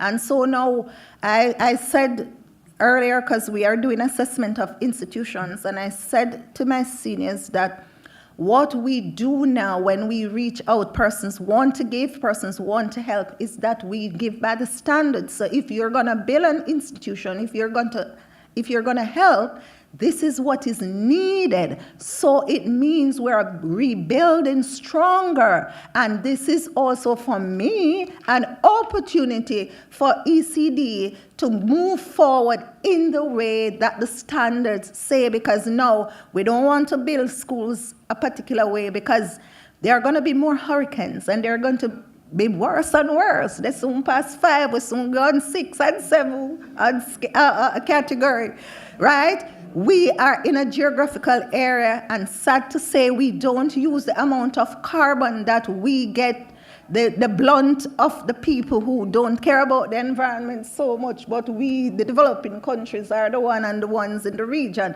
getting the blunt of all of this. So it is very important. We also have the modernization program, Minister hinted this morning, and that in terms of providing physical access and infrastructure. So some of the schools, if they have been destroyed and they were not to the standard, probably they will not be able to come back again. So this feeds into our modernization program. So the modernization program is that we are now looking at how it is, I think I have the stats around here, right? How it is that government gets the bigger part of the pie, or the biggest part of the pie, let me say that, in ECD. So currently 20% of our institutions are government owned, so that's not sufficient, and 78 are government aided and 2% private. And so what we want to use for building quality is to build more infant schools and departments where they are totally funded by government, so they have trained teachers, all the facilities. And so that is one of the ways we are trying to build out quality and building, and this is a good opportunity too. For those who went down and can't come up, we don't have to say, oh, ECC going to close them down, they might can't come up. So it means now that we are using our geomapping to say this is where greatest need, so we can build, or if there are spaces within primary schools, because that is what we had done initially, We had done space auditing to find where spaces are available for infant departments to be set up. So this is an opportune time. I tell you, disaster and trauma can bring good out of it. So at least it is within what we're doing. So let us look at what is the current monitoring landscape in ECD at this time. Currently, we have 2,419 early childhood institutions in operation. I told you before that 20% of this is government-owned and 78% is public-private, which is government-aided. Most of these are our basic schools and 2% primary. We also have in our 0 to 3 strategy in Jamaica what is called our Brain Builder Center. And this is just like the Scandinavian countries do it, Norway and others. We look at, in our 0 to 3 strategy, you spoke about the first 1,000 years that came out of it, how important that is for nutrition protection and stimulation. So we have 137 brain builder centers within early childhood institutions, and these are centers that take babies.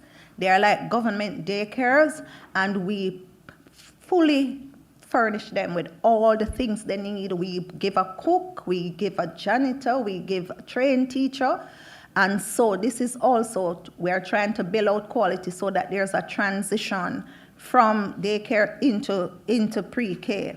So we have issued 92% of institutions with a minimum to operate, which is a permit, and that is a minimum standard.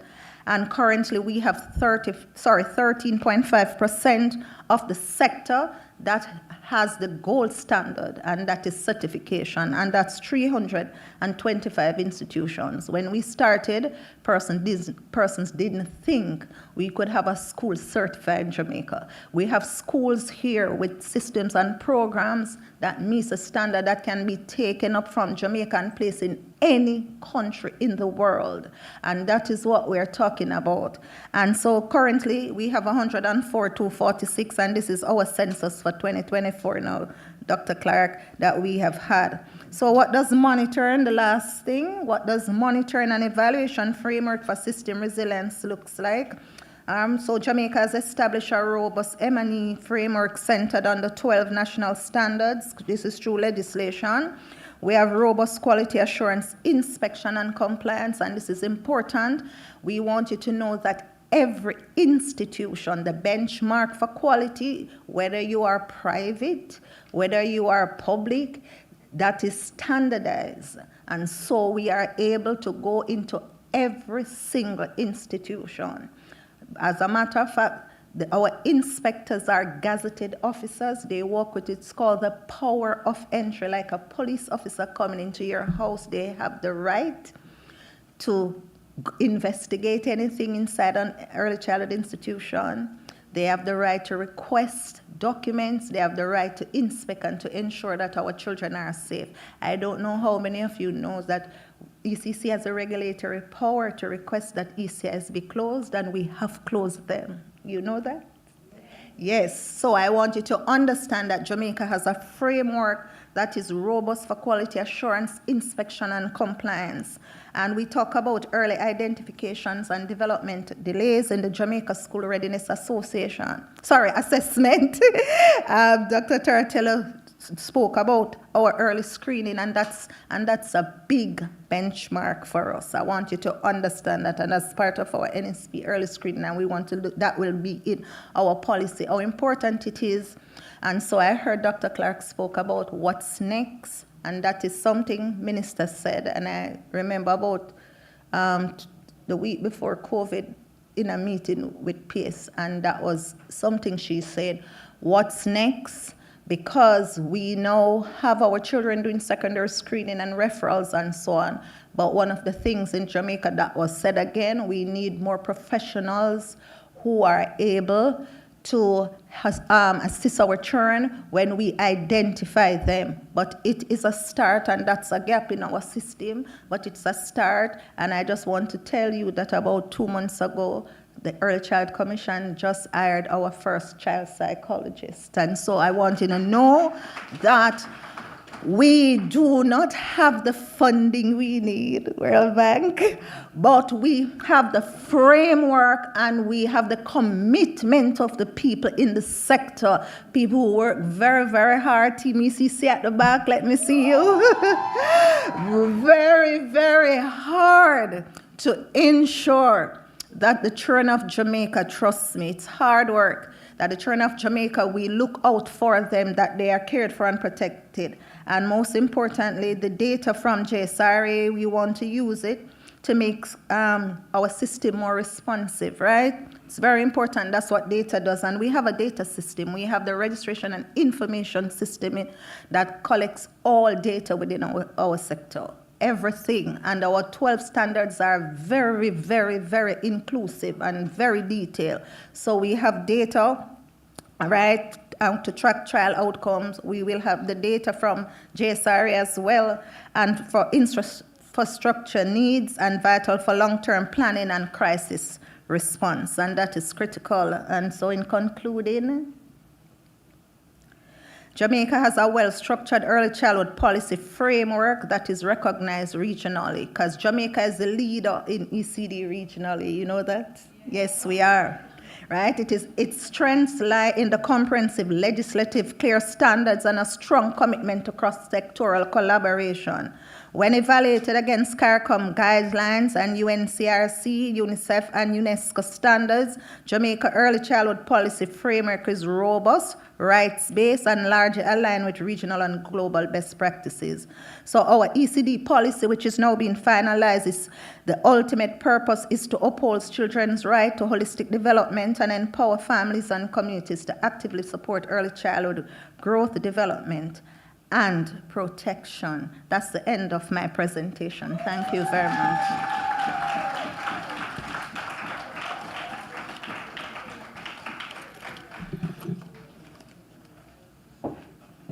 Thank you, Dr. Morgan Smith, for sharing the important work of the ECC and to show us the real strengthening, the real idea of rebuilding stronger to support that holistic child.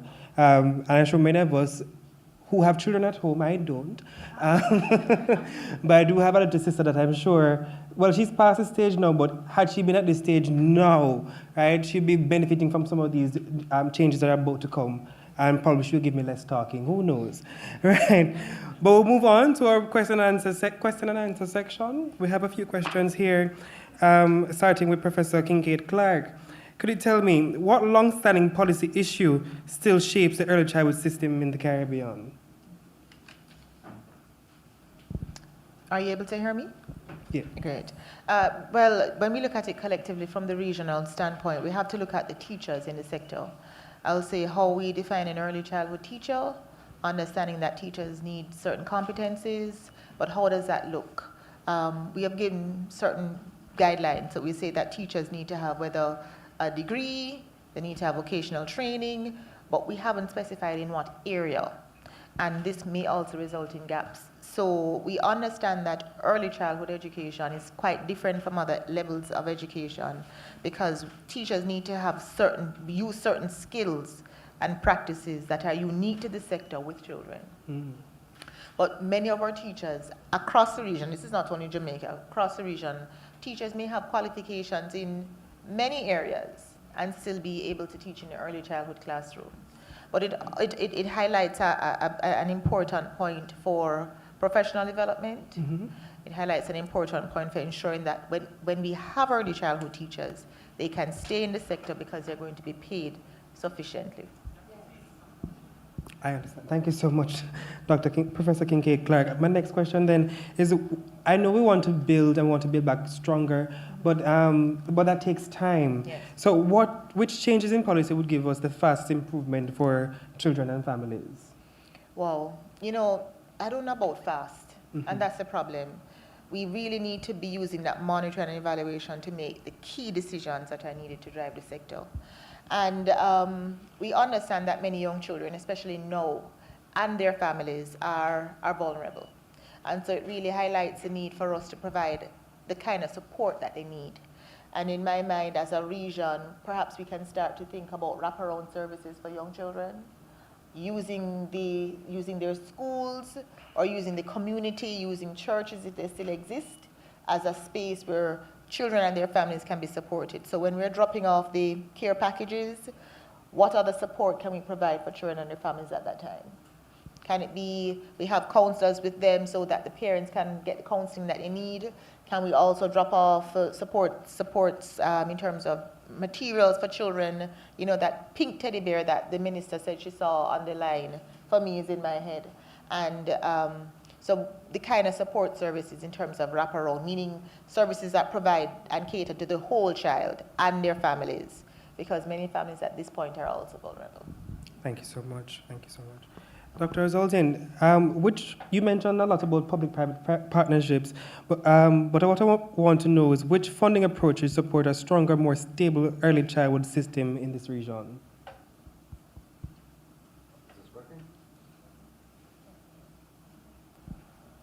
There we go. Great, thank you. Well, I mean, as I mentioned in my presentation, I think a diversified approach is needed, right? So you need public funding, which is crucial in the base, but also targeted subsidies, partnerships, and then some innovative mechanisms. But there is no one-size-fits-all. So what combination of these is going to be very contextual and context-dependent. So, for example, different countries will have different capacities and capabilities in terms of stewardship. This is crucial for PPPs. Right? So is a country able to harness the efficiencies of the private sector while reining in its excesses? Or for earmarked taxes, for example. In the Caribbean region, in many countries, due to vested interests, to put it politely, taxes on SSBs or alcohol or even tobacco are very challenging. Right? So the point I'm trying to make is that we need a financing strategy that is tailored to the social, economic, and political context of the different countries that we're in. And this is also a place where development partners can support for advocacy, but also for strategic thinking in terms of what financing strategies may be best suited to different contexts. Interesting. But as context is very important here, and Jamaica having coming out of a recent natural disaster, what indicators give us the clearest picture for a system for system strength when resources are tight? So there's probably, maybe various good responses to this. But I think for me, and especially where resources are tight, you want to look for some indicators that are low cost in terms of tracking, but at the same time give a relatively good indication of impact and resilience. So you would want some indicators of quantity, right? So perhaps things like enrollment rates, attendance, especially for 3 to 5 year olds, I think can give a good indication of equity and access. You would want some indicators of quality. Then again, here you might just want to look at basic things like student-teacher ratios, training, certification. I think here even basic compliance can be indicative of system strength. And then you also want to have some output measures, or outcome measures rather. And this of course is a bit more complicated, but many countries do sort of follow up on things like socio-emotional scores or school readiness and things like this. I think can be used in low resource settings. But I do think that sort of the call that we heard several times in terms of the importance of robust data systems is important, and this is an area where we need to invest. So what we're doing here in Jamaica, for example, in terms of integrating ECD systems with the emerging EMIS, is these kinds of data that we need to be able to have sort of the actionable information to improve the systems that we have. Thank you so much. Dr. Tortello, what are the main gaps in the screening and referral pathways for young children within this region? So, okay, it's working. I mean, the main ones, as you can take away from what you've heard, is people, manpower, people power, women power, whatever you want to call it. And we just don't have the staffing and the training that we need. we have a system, we have a process, and that's a big win. I mean, I really need to underscore the fact that we even have this process is very important, and that we're trying to work through it. It's something that UNICEF has invested millions of dollars as a key partner of the ECC and the government of Jamaica in early childhood development over the years. You know, it's one of the number of areas in which we support the ECC, so we've remained a long time partner, and those kinds of partnerships that Emery was talking about, they're not one-off activities, right? The partners that, and the World Bank as well is another long-standing partner of the ECC and the early childhood sector. So when we do something, we don't do it just once, we're in for the long haul. So we began, this screening process began over 20 years ago. The fact that we have the Child Health Development Passport, it's now within the health system, it happens, it just happens. It's given to every parent. Every parent receives one. It's reviewed periodically, I think it's every 10 years and updated. Then we have the JSRA, which, what was that one? What's that acronym, everyone? School Readiness Assessment, which Emery said would be an example of an indicator that we can be using, and that it has a process in place. The ECC knows how to administer the booklets, or what will become digitized. It's tried things, it's improved, it makes improvement along the way. The big gap that we face is what to do once we have the data. So we're working at it, but we're not there yet. We just don't have, 11,000 children are referred. The year before it was slightly less. I think it was like 10,000. We're analyzing the data now, so there's a gap between the data collection and the data analysis timeline. So the age 4 is administered during the school year. The children are observed in the second to third term, and then they're referred if they need to be for the secondary ASQJ in June, July, and then that data is collected and analyzed, and then the individual or the learning plans are developed to work in the age 5 or last year of early childhood schooling before you transition to grade 6. That's how it's supposed to work on paper, but there are time lags in all of that. Then the referral, if the children need additional support to clinical care, how does that happen? How is that monitored? So for example, we have a course that was one of the outcomes when we began the NSP to develop a child development therapist program, which is an associate's degree program. It was developed, it was run as a face-to-face program years ago when my children were very little, and now they're 21 and 19. I know I don't look like that though, right, everybody? So that CDT, again, another acronym, we decided we wanted to make it online, asynchronous, online, not necessarily asynchronous, and as free to access or as cheap to access, as cost effective to access as possible. And that is still in the progress. Like, we still have not managed to get that. And I was speaking to Zoya about it earlier. It came out right during the pandemic, and it was kind of bumped down the line of what courses needed to be made online. So we need to get that course up, but when we get it up, we need to be able to subsidize or cover the costs of the individuals who wish to become a child development therapist, so that they can then be placed to support in the schools, in these sensory rooms, or in the clinics. So that's something that is a huge gap. And then the provisions of the resources that are needed, right? And the ECC also, among the many things the ECC does in terms of its in-service training, another program that they started a few years ago, again, with UNICEF support, we were able to develop I always get the name of this course wrong, Team ECC, I'm so sorry. But it's an inclusive special education mixed ability course, and it is delivered both online and in person. So they deliver it 2-3 times a year in different modalities, and they reach a couple hundred professionals at a time. And that gives the teacher or the practitioner some tools in the classroom space of how to operate in a mixed ability classroom, ways to turn, as Mr. Jarrett said, trashables into treasures, how to use items in their found environment, where to refer children if they need to do that. We have a directory of services for families that's up on our website. We need to make that more interactive. We need to make it more available. There's a lot that's being done. And even right now, today, as I speak to you, there's a team from the ECC out in St. James doing play-based psychosocial first aid with the support of an Israeli global international NGO called Early Starters.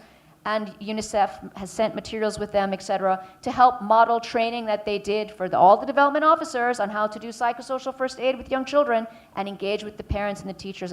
All of this is happening, and people don't know it's happening, right? So we also have to do a better job of saying what we are doing and where are the gaps. So for example, so that we can create these public-private partnerships, such as funding the aspiring child development therapist to be able to complete Yes. that course, and then to be able to find a position through a public-private partnership, likely, to support a number of schools. Right, so sorry. I don't know what that, but it's okay. Right, we're finished. Yes, I'm Okay. but I don't know what, you have another, you're asking everybody 2 questions, so Yes, another question is I have coming. another question Okay. in there. But you know, the more you spoke, I wonder if I should change my question because I'm really, what I'm hearing is that we also do have an HR issue of getting persons interested in wanting to participate in early childhood development. But probably that's not a question for you, but for us all to answer in this room, how do we attract that type of talent? Right, not necessarily just the salary, right? While that is a big part, but also they want to participate in this type of work, right? I can give an example. My mother, who had no intentions of doing anything relating to guidance and counseling, got up one day and said, as a justice of the peace, I think I should do something relating to guidance and counseling, right? And that's based upon her own intrinsic love for her community and building back her community or building her community. How do we have that drive of civic duty ingrained in our people for them to come forward? Well, that's a big question. I mean, I'm just going to give you my opinion. I Yes. mean, I think some examples have been shared here today, such as through like what happens in Cuba. I've been to Cuba, I've seen examples of that community-based approach in practice where, you know, the children that are transitioning to grade 1 that are in early childhood institutions or that may not be in school but, you know, are at home with their families, they have different days of the week where they go to parks, because of course they have parks that are around the island that are green spaces that are planned by the government around the island, and that's something that we don't have. And you heard Zoya mention the importance of the built environment and the impact the environment. More and more data is coming out now on the role of the environment in healthy child development, which is something that didn't exist when we began the NSP, when we began working on our policy, but is now being added into it. So Cuba has these networks of parks, and they bring trained professionals who are, well, the program I saw had people dressed as clowns, so clowns, interacting with the children, not scary clowns, friendly clowns, interacting with the children and the parents and the grandparents and modeling different ways that they can do play-based approaches at home. But importantly, at those sessions, they had the teachers from the grade 1 classrooms that all the children were going to go into come that September, whether they were already in an early childhood institution or not, so that they would begin to meet the other children, each other, and their teachers. So there's this sense of I mean, it's a cliche to say this, but it takes a village to raise the child idea. So I think there's a lot that we're doing that maybe each of us don't know is happening, and we need to do a better job of sharing that information and working together to maximize the resources that we have, because we don't have infinite resources. And then, of course, salary is a big part of that, but also professional development and ongoing career development paths, right? So the child development therapist program, for example, would be one that could lead a person onto a career path of becoming focusing on a specific area, like speech therapist or an audiologist or an occupational therapist, all of which are in very short supply in the country and tend to exist in the private healthcare sector. So there's much work to be done. There's much work to be done. Yes. Finally, Dr. Morgan Smith, I have your 2 questions for you as well. What does recent monitoring show about access, quality, and equity in early childhood services? And I mentioned before that initially we look at the Millennium Development Goals that focus on access, but now with the SDGs, we're looking at quality education. How do we get there? Okay. So, as I said before, we have a legislative framework that allows us to regulate and monitor all early childhood institutions, the 2,419 in Jamaica, and so we do that through a system of inspection. All right, in terms of access, Jamaica boasts almost universal access. There's disparity in quality. So our system of inspection will show that, and so institutions are measured against a percentage rating. And so for an institution to meet all the legal standard, that's 100%. So our inspection score will allow us to see in terms of minimum, what's the standard. So what is that showing? we have roughly 14% of the sector would have met the highest quality standard. We have 46% between 50 to 99, the total there. And so we have 40% that is below the standard. So we are seeing disparity there. So our data is showing us that there are institutions that not meeting the standard. They're all over, because sometimes persons think that is just only in particular disadvantaged communities, but it is showing all over. The ECC published biannually the assessment for early childhood institution, which is our national assessment. So I'm giving you the data for 2024. Our next is due next year, 2026.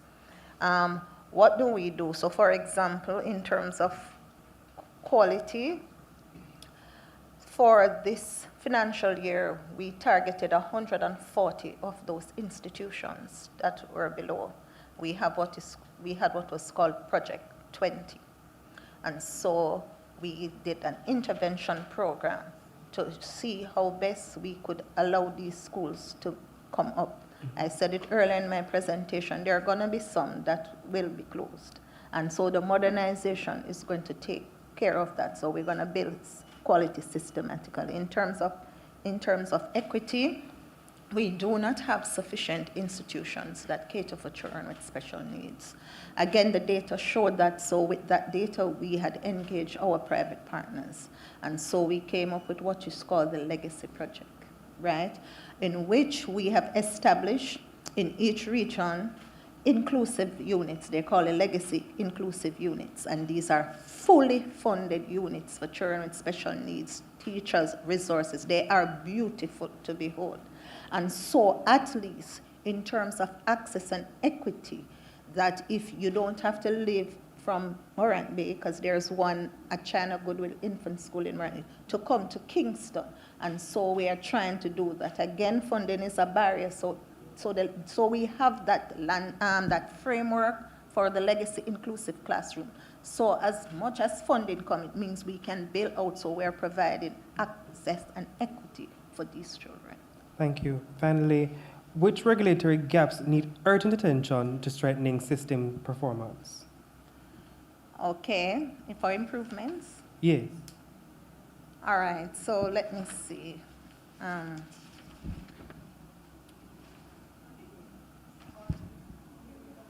The audience seems to want to help you.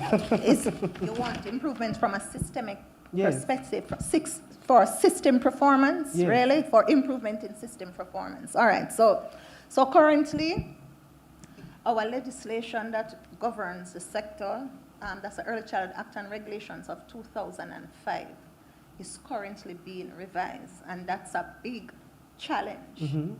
Because it means that we have a 20-year-old legislation that has never been revised or amended. So it also means that's an opportune time as well. Now that we're looking at our policy, now that we're looking at that. So the revision of the legislation. So also, we just received the second deliverable on the consultancy of that, and believe you me, that second deliverable is the analysis of legislative gaps. And so that is showing where the system weaknesses are and what are the things needed for the new legislation. So I just want to talk about probably two of them quickly, because there are several areas and some of them came out in the presentation. One of them I want to talk about is the whole aspect of licensing of teachers and mandatory credit hours of what it is that they do. And that's critical, because if you notice what Professor Clark said about the importance of the early year teacher, the impact it has on a child's outcome. So therefore, we're looking at putting into the legislation for system strengthening the whole aspect of licensing and mandatory areas for them to do their professional development. Areas like toxic stress and trauma children dealing with after disaster. That is critical, because currently in our legislation there are 3 critical areas that are mandatory for early childhood teachers. So that would be one of them as well. Also, to look at how do we now look at what we call our disaster mitigation, things that schools must have, and look at our climate resistance, how it is that we respond to education in emergency, those things are very important, and also enough hours for teachers to understand working with children with special needs, so that those are some of the things we'll see. Also, what is very important right now is that we just had our Jamaica just passed the Data Protection Act, and that is critical now for us to know in terms of child protection, that we want to also, that came out to embed in our legislation the whole aspect of protecting children and persons who use their data, map child outcome, especially as in a digital age, so that people don't use children's photograph, use their data, and that we should penalize people, so that act should sanction people, penalize people who are, because that's one of the way we can protect our children. So those are two fundamental things coming out for system strengthening. Thank you so much. And thank you to all our speakers. We will now open the floor very briefly for a few questions. You may raise your hand and we'll bring a mic around for you to be able to ask a question. Are there any questions from the audience? We do have a hand at the back there.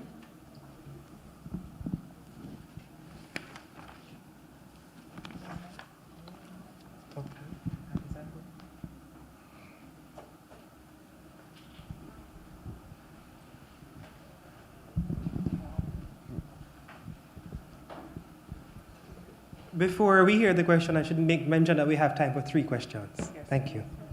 4 questions. So much time? 2 questions. All right, thank you. This is a question I actually had wanted to ask earlier of Professor Kincaid Clark, but there was no Q&A after that presentation. But I mean, it's not necessarily directed at you, Professor. But you had mentioned in your presentation, I think all the speakers have mentioned the inadequate investment into the sector. And so my question relates to the implementation of actually the school nutrition policy. I actually am representing 2 institutions here, the Environmental Foundation of Jamaica and the Jamaica Island Nutrition Network. So I have a keen interest in the nutrition outcomes for especially children at the early childhood level. And so my question is, how do you see this lack of investment impacting on outcomes as it relates to our ability to instill proper nutritional values at the early childhood level? I know a number of institutions provide breakfast programs, some also provide lunch programs, and oftentimes that's the first meal that a child at those levels is getting. So I just wanted your views on how the outcomes are impacted.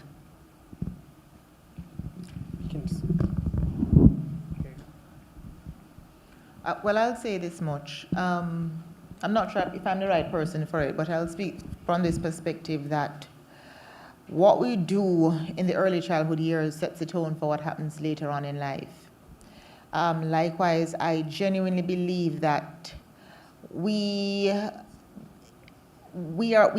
it's likely for us, if we ensure that our children have the adequate nutrition, we make sure that that project or that program is built in our schools, that it will have implications and repercussions later on for health.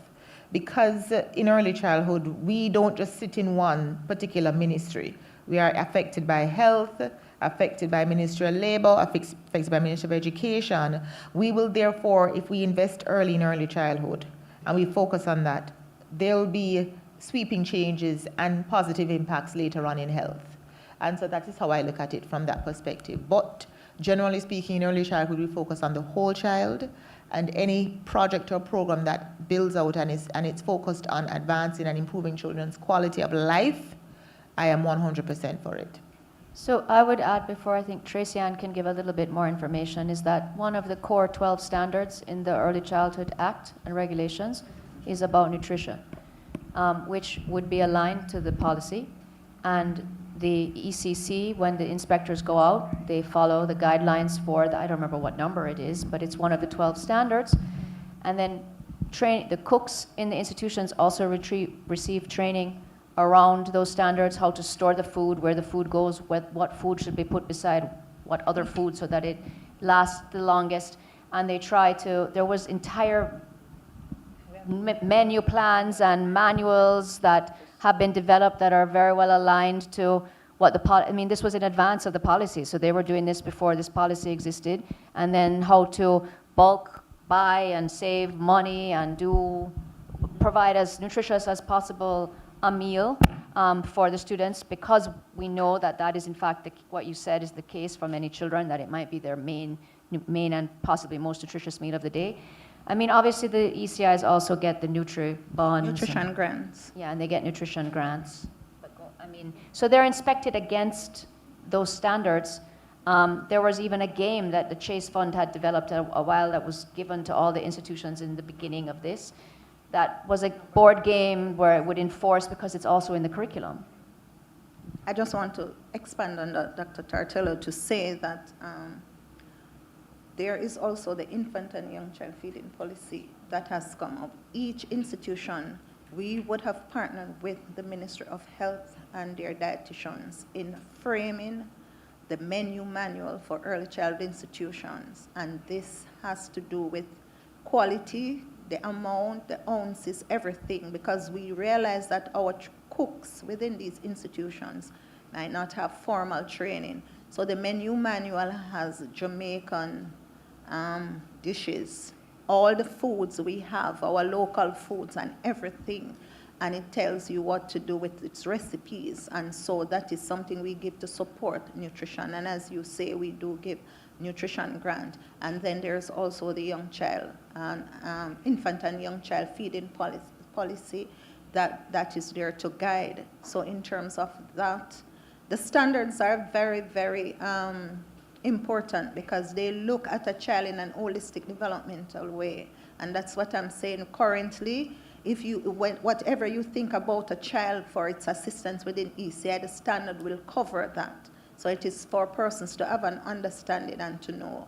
We also, when we had started with the same nutrition policy, we had public partners giving us refrigerator and doing whole kitchens for some of these ECIs, just to ensure that they had the necessary equipment to do. Our inspectors go out to ensure that the meals that are provided for the children, that they are balanced and nutritious. Also that the equipment is a stove. You know that when we go to an institution, we have to look if the stove is being maintained and all of that for fire safety and all of that. So it's built with our inspection system, our monitoring system has everything in it to ensure that the children within early childhood institutions, that they are protected, stimulated, and they have proper nutrition. Just to say, and I have to say to this audience, it's important for you to know that if you know of an early childhood institution operating in Jamaica, we call them delinquent, that is important for us, because that's a gap, that some of these institutions are operating illegally. And so if we don't know to go into regulate and monitor them, then our children might be at risk. And so we depend on the public to report to us. Our legislation gives you that power to say that, so we can protect our children within early childhood settings. If I may just add quickly that, one element that we haven't discussed yet is that, that nutrition obviously starts with the nutrition of the pregnant mother, and then with exclusive breastfeeding, and then, appropriate feeding practices from 6 months on. There's many programs addressing this, but there's big gaps there as well. And one big issue is that we recently had a study that showed that a healthy basket of goods in Jamaica is one of the most expensive in the entire world. So it's very, very difficult to tell these families that they need to be eating fruits and vegetables and healthy when they just can't afford it. And this is when it comes to, subsidizing healthy foods and potentially taxing unhealthy ones, which would make a big difference on the topic that we're discussing. And just to pick up on what Emre just said, now, obviously, with what has happened in the breadbasket of the country, the cost of these items is going to, if we can even get them, is going to, definitely increase. So But that's a negative. A positive is that in the last 10 years, we've managed to increase the number of our hospitals that promote that are considered by WHO to meet the standards of being baby-friendly hospitals, meaning they promote exclusive breastfeeding, they help the mothers to do that, from 0 in 2015 to something like almost 10, if not a little bit more than 10 now. So that's a big jump, and that's because the Ministry of Health has worked very, very hard. That means that they cannot accept any donations or anything from any entity that produces baby formula. So think about how many companies that would mean that the hospitals cannot work with and take gifts from or anything. So it's a big uphill battle, but we're winning it now. So that's a positive step. I didn't want to end on a negative. Yes, we're winning. All right, I'm being told we have half a question? No? All right. Oh, we do have one question. That's a final question. Greetings to the room and all protocols observed. My name is Wendell Laws, Principal and Operator of Walkerswood Basic School in St. Anne Region 3.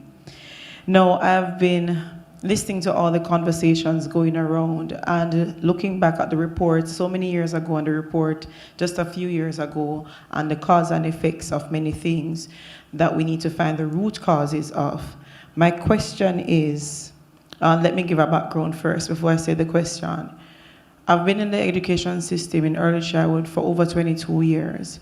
And this year was the first I've seen so many children come to school at 3-year-old unprepared and not ready with the prerequisite skills that they need for their continuous development. I know there are communications across the sectors, but I'm not quite sure what level of communication is being had with the Ministry of Health from the early childhood sector as it relates to the knowledge that the prenatal mothers receive and how those sessions at the clinical level should be going. And if there is supposed to be policies there for them to follow, what levels of accountability is there for those sessions that are to be held, as those students, those children who come to us without even any form of finger manipulation ready or communication skills ready. Are there any policies to hold the cross sectors accountable to what is supposed to be done? Thank you. That sounds like a question for you, Dr. Morgan Smith. Oh. Everybody looking at me.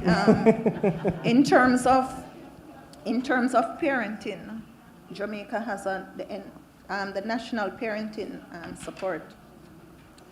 So we have an entity in Jamaica that is responsible for parenting. However, if you notice in our NSP, parenting was part of parenting education. So it is very important. We say a lot of times that persons don't get a manual to be a parent or so on, and that is important. And what we're finding is that there are children who don't have the necessary support skills within their families and their communities. And so when they enter the formal system at early childhood, you will notice as a practitioner that they are not exhibiting certain things. What we do as the ECC, we have community intervention officers that focus a lot on parenting, and we have established parent places, and these are one-stop hubs that we have where parents can go, and we have training, information sharing. We also do community impact, where we impact communities. We help persons to even get a minimum of a child's birth certificate because they have children coming to school with those things. So it is something we have to look at in our policy, our ECD policy, as we incorporate parenting. How it is, I know that with the Ministry of Health and Wellness, they usually have some amount of antenatal sessions and trainings, but parenting needs that focus because it's very important. Especially, I heard you talk about at antenatal stage. It's very important, the whole aspect of early stimulation, what it is. You heard Minister spoke this morning about she asking the person returning from maternity leave if they talk to the baby, and she was like, what are you saying? So there is a gap, and We are trying to fill that. The strategy of parent place is globally accepted, and it is something we need to build out more on. And also, I want to say that schools need to understand the most important aspect of partnership with parents, because this also can be an avenue. When we talk about PTAs, we should have them to help to empower parents for knowledge sharing and so on. And it also states too that our teachers, our earlier teachers, are asked to do so much, because we are asked now to be so equipped that we have to now be filling the gap that is created when our children enter schools and what you are seeing. So we can use our parent places to help. And again, cross-sectoral coordination, the national parenting body in Jamaica needs to do that in terms of looking at that cohort of parents to see how best interventions can be had. Anybody else have anything to add? Thank you so much to our speakers for their depth and clarity that you brought to this panel on this session this afternoon. You showed us how early childhood systems shape the future of this region. You also showed us where progress is real and where strong policies and coordinations are needed.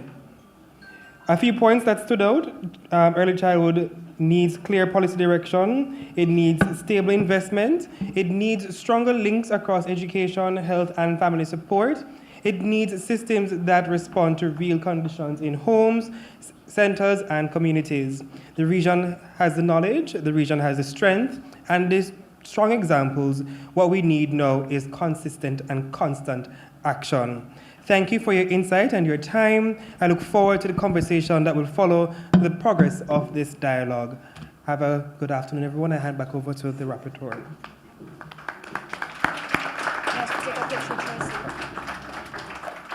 Thank you to our moderator and our panelists. Colleagues, lunch is now served.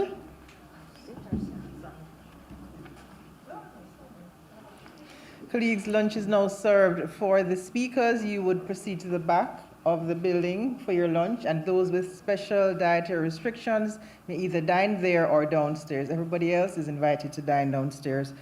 We are obviously behind schedule, so I'm asking you kindly to take 30 minutes for lunch, which means we reconvene at